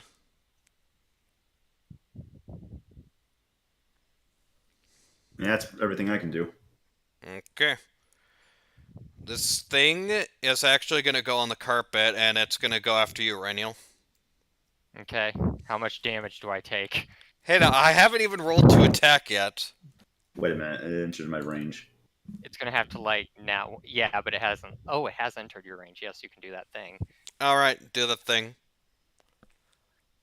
Spend the reaction. Yep. And... Oh, wait, no, it's not even that it's a reaction or anything. It's just, it provokes an Oppie. Pretty I much. mean, you Yeah. spend the reaction, excuse me. I am apparently scatterbrained today. I apologize. That does not hit it. I'm gonna spend the D6. Yeah, that's fair. Okay, So that's you hit. 17. Alright, cool. 7 plus 3. Wow. Whoa! Clonk. Okay.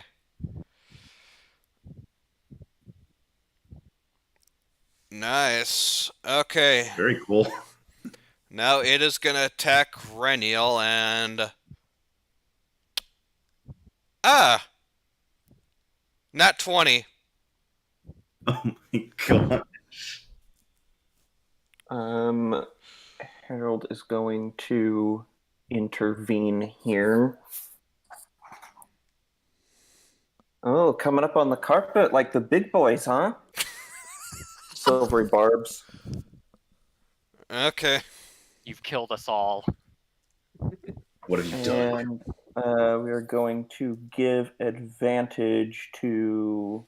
Let's see. Eugene is going to get sneak attack anyway. So I think I'm going to give the advantage to Sergey. You could also give it to yourself if you wanted to do that too. Yeah, I don't really have anything worth using it for. All right. Okay. Well, you defied its nat 20, though it still hit Reniel.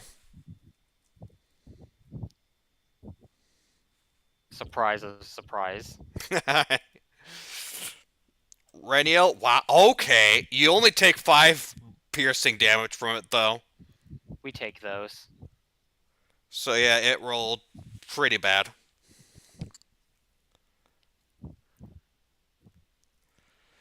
And the other one is currently 6 feet under, so... Eugene, you're currently being grappled by this trapinch. Okay, so question: when do the bombs detonate? The bombs detonate... You could set it on a timer to detonate next turn. Otherwise, if you throw it against something hard enough, it'll detonate automatically. All right, can I shove a bomb down its throat? Oh my gosh. Oh my gosh. Pulling a Renial, are we? That's most definitely lethal. It's got a large mouth, so give me sleight of hand to see if you could do it while it's opened its large maw to bite you. Okay. Sleight of hand. I think it's 5. Yeah, I'm not proficient in it. DC is probably going to be pretty low since it's 24. okay. Yeah. I was. By the way, I was almost hoping this didn't work. That's most definitely lethal. Okay, you shove a bomb down its throat and So can I make it so that it detonates at the end of next turn? Of my next turn, I guess? sure. Alright. And I can't escape with my with like disengage or dash or anything, right? You could not know. No, okay. So I am going to use my offhand attack to hit it with my short sword. Okay.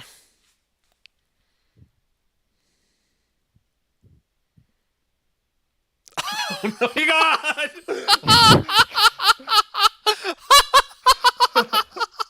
Well, Doc, can you 2d6. react to that roll with Renial? You can react to that roll with Renial too. Oh, right. I don't need the thingy. It's in this server. Well, there's 11 damage with Oh the. my goodness. Snuff the fuse if it KOs it. Oh my! 31 damage. Oh my god. That's 40. 43? Yeah.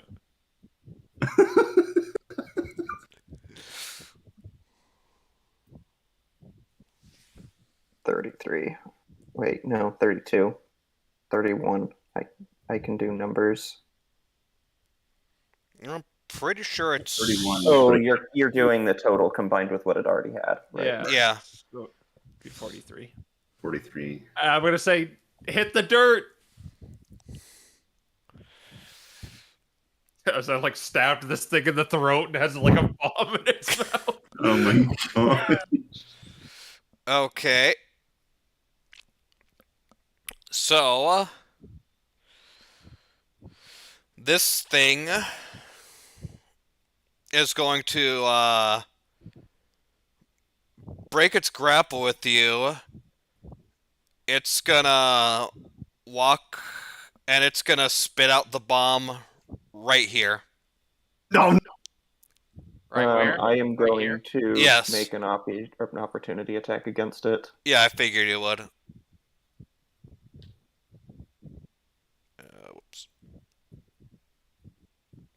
So yeah, there's a Oh bomb. wait, I can't. I used my reaction on silvery barbs. Never Oh, mind. right. You can't. Okay, so yep, you've got a bomb right next to you. And then it's gonna go back over here and end its turn.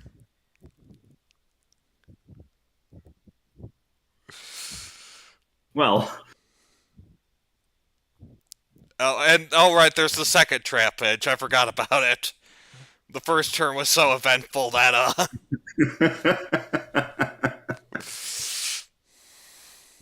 it's gonna attempt to bite you. Oh, it hits you, Sergey. Yeah, Sergey. okay. You take 7 piercing damage. All right. I can do math. There we go.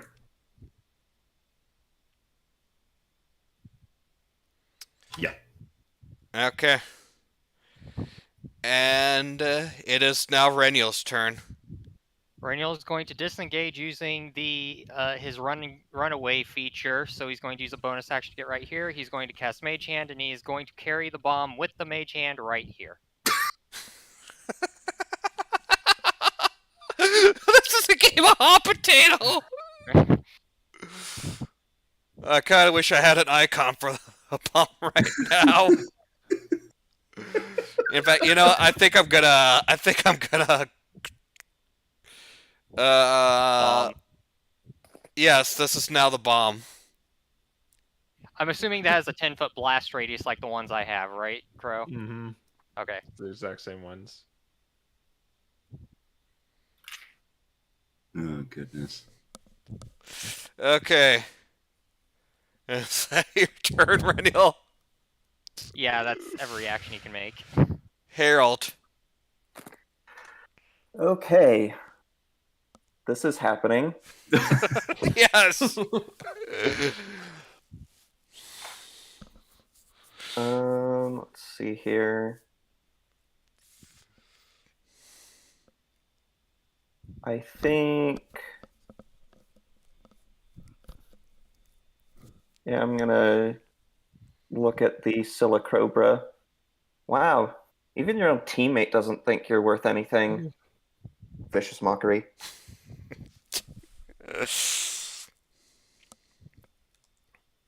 It failed. Cool. That is going to be 6 points of psychic damage. Okay. Pass turn. All right. Sergey. Yep. All right. Since the thing got a successful bite on you, by the way, you are being grappled by that trappage. Ah.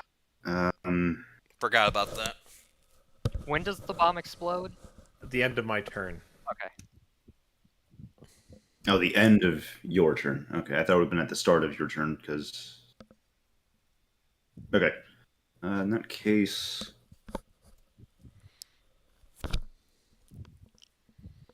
So the only action I can really take if I'm grappled is either attacking it or trying to break out of the grapple. Otherwise, I can't move. Correct. I want it to stay where it is. Well, and you can potentially take other actions. You just have a movement speed of 0 right now. All right. So you could reach the Silicobra if you wanted. Yeah, I'm thinking I'm just going to swing at the Silicobra and try to get it down. Okay. Ouch. Not with those rolls. And I'm realizing last turn I still had silvery barbs and never spent that, but that's passed, so rip. Well, technically, it applies to whatever the next roll you make is. Oh, then it just it's gone and passed. So Yeah. okay, again. Okay. Wow. One more time. One more time. Gee, thanks, Parser. A D4 one. Congratulations. Watch, it's gonna be a 4.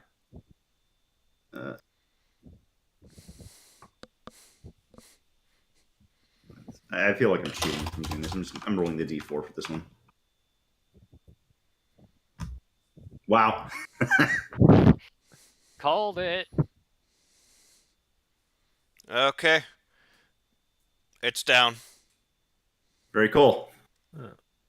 Bleh. I can't do anything else.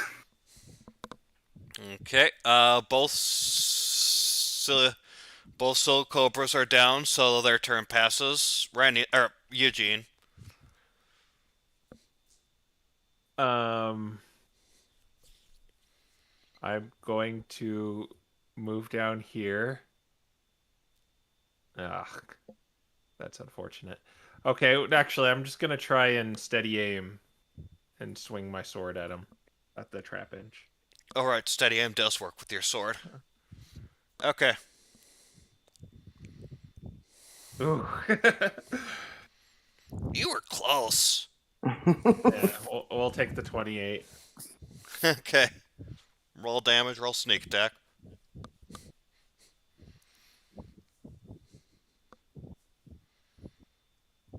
That would be a total of 25 damage.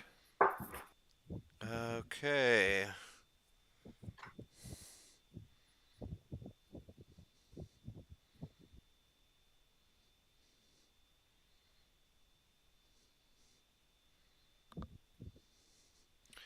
The trap edge is down. Yep, and then at the end of my turn, kaboom. Uh-huh. That's 2d8 thunder damage. They have to make a DC 14 Constitution save. I think it's only one thing, though. Yeah, it's only one thing left. You're basically... It passed. So it'll take however you want to round that. Say 4. 4. 4, yeah. And the bomb hot potato's over. Huh. Though you did probably put some cracks in that pillar. Yeah. And probably killed these guys. Yeah. Yeah. Those guys are... Reniel will take the credit for that. Because he moved the bomb. Okay. It is this trap inch's turn. Alright, finally it's gonna do its special thing. Sergey, you're going to be doing another grapple contest with it as it's trying to pull you under the sand. Oh. Does that provoke from me? It would be a provoke for you, I believe, since it's leaving your range. Assuming it manages to succeed. This is an athletics check. I should. Yes. You're looking to beat 18. 18. Oh, dear. Nope. You are not pulling him down. Cutting words. Oh, interesting. Okay, roll. You're It's a looking to be... D6. Yep, you're looking to get 4 or higher. Nope.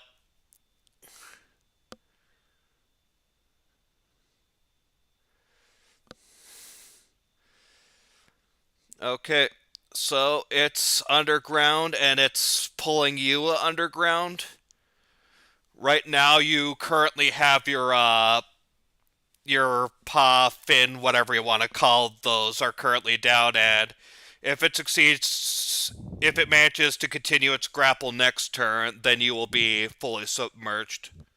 Question, is there a big 10-foot radius crater here?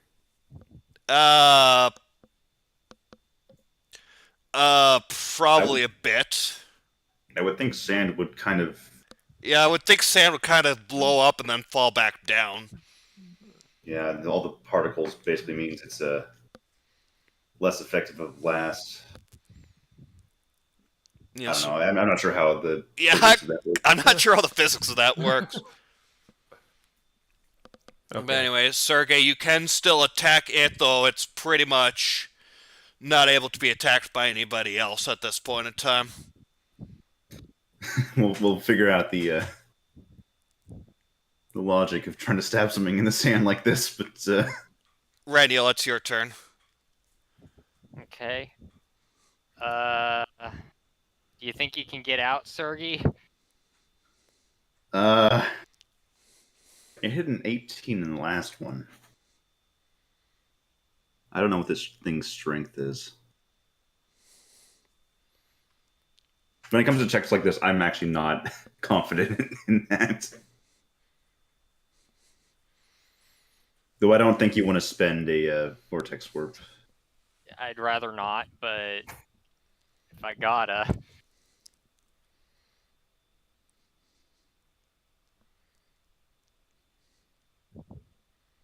We'll see how it goes. All right. Let's see here then. Okay, Renewal's going to use Chill Touch on the trap bench that's pulling him down. Can you do that because you cannot currently see it? You create a ghostly skeletal hand in the space of a creature within range. Okay, I guess rolls is written. Suggest yes, you can hit it. Is that an attack roll for you? Is that a save for me? It's an attack roll, and it didn't work anyway. Yeah, that's a nope. No necromancy for Renial. It was a good hustle, though. Okay, Harold. Okay.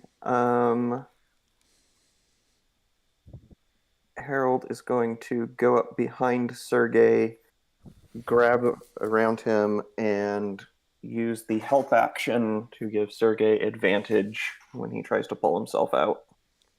Okay. And that will be my turn. All right. Okay, Sergey, you have help. You can attack the trappage now, but otherwise you can try and break free of its grapple right now, and you have help. It's up to I'm you. gonna try to break free of the grapple. All right. Grapple contest number 2. You are looking to beat 11. Thank you. Thank you for an advantage. Oh my gosh!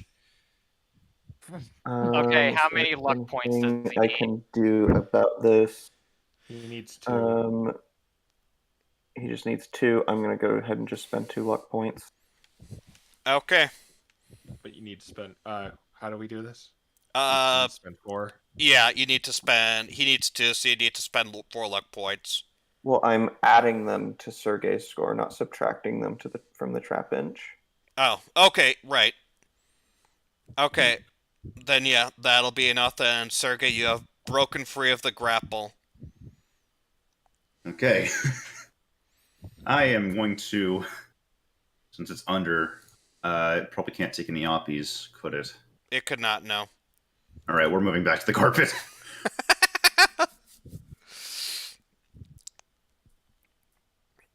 All right, Eugene, it's your turn.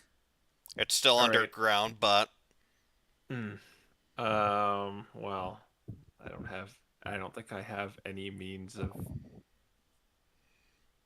I can think I'm of gonna one. I'm gonna pull out the fire retardant chest and kind of jump into it.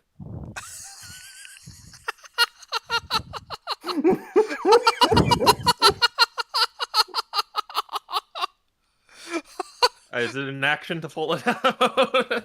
Okay, you have your fire retardant chest here, and you're inside it. Yeah, using it as cover, more or less. Okay. You do that. Little bunker. It is the Trappage's turn. It is gonna reemerge here, and it's gonna attempt to attack you, Harold.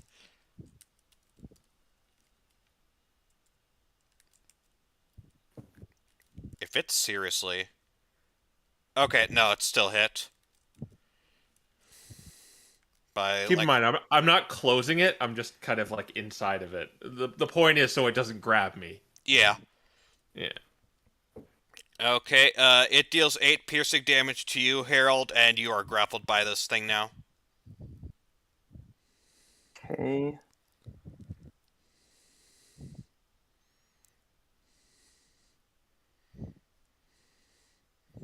but that'll be its turn. It cannot drag you right now. So, Rainiel. Okay, firebolting. Okay. 14. That hits. 11 fire damage. Alright, now you guys are talking big damage. That's Reniel's turn. Alright. Interesting. Harold, it is your turn.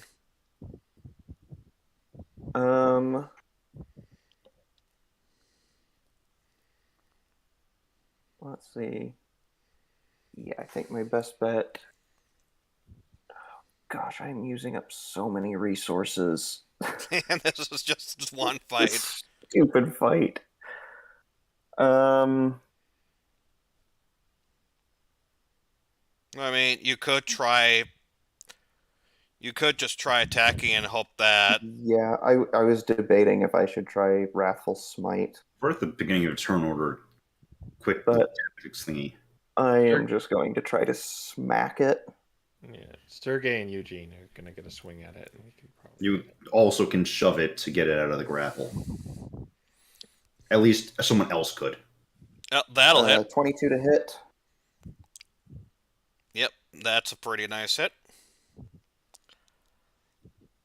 And that is going to be 9 points of slashing damage. Okay. It's definitely starting to look pretty beat up. I really need to get Booming Blade somehow.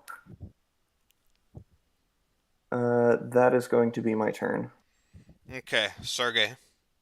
Safest course of action at this point is honestly just trying to get the thing down, so let's take some swings. Yes, can you do it this time? Parser! Oh my gosh! I understand you like the drama right now, but this isn't funny. Oh my gosh! Watch the last one's gonna hit.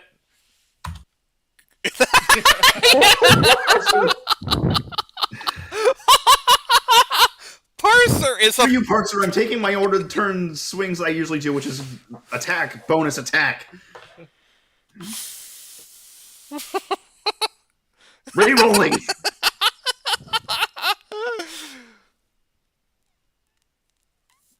Okay. It releases you from its bite and it is down. You're out of initiative. It's my flavor, this is lethal. Up to you. How do you want to do it? It's a combination of emotions going on. One, it's the knowing that these are lost Pokemon, but also two, being very frustrated. Lethal it. Okay, you lethaled that thing down with your halberd and it is dead. I think the only one technically left alive is 64 guy. Not anymore. Reniel's gonna kill it. No, I'm Oh kidding. my god! As I'm getting out of this chest, I'm like, do you want this back, Reniel? How would I carry it?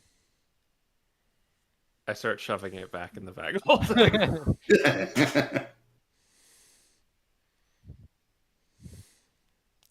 Do we Alright. want to bring the other one? No. Doesn't it like have a hole through it because it got Eldritch blasted? Probably. It's also not fire retardant. Yeah. Reniel's gonna try to mage hand the door open again.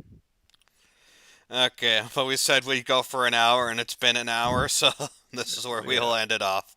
Real quickly, before I forget, I'm going to go ahead and give aid to myself, Eugene, and Sergey. Alright. Okay. Let me just +5. +5, +5, +5.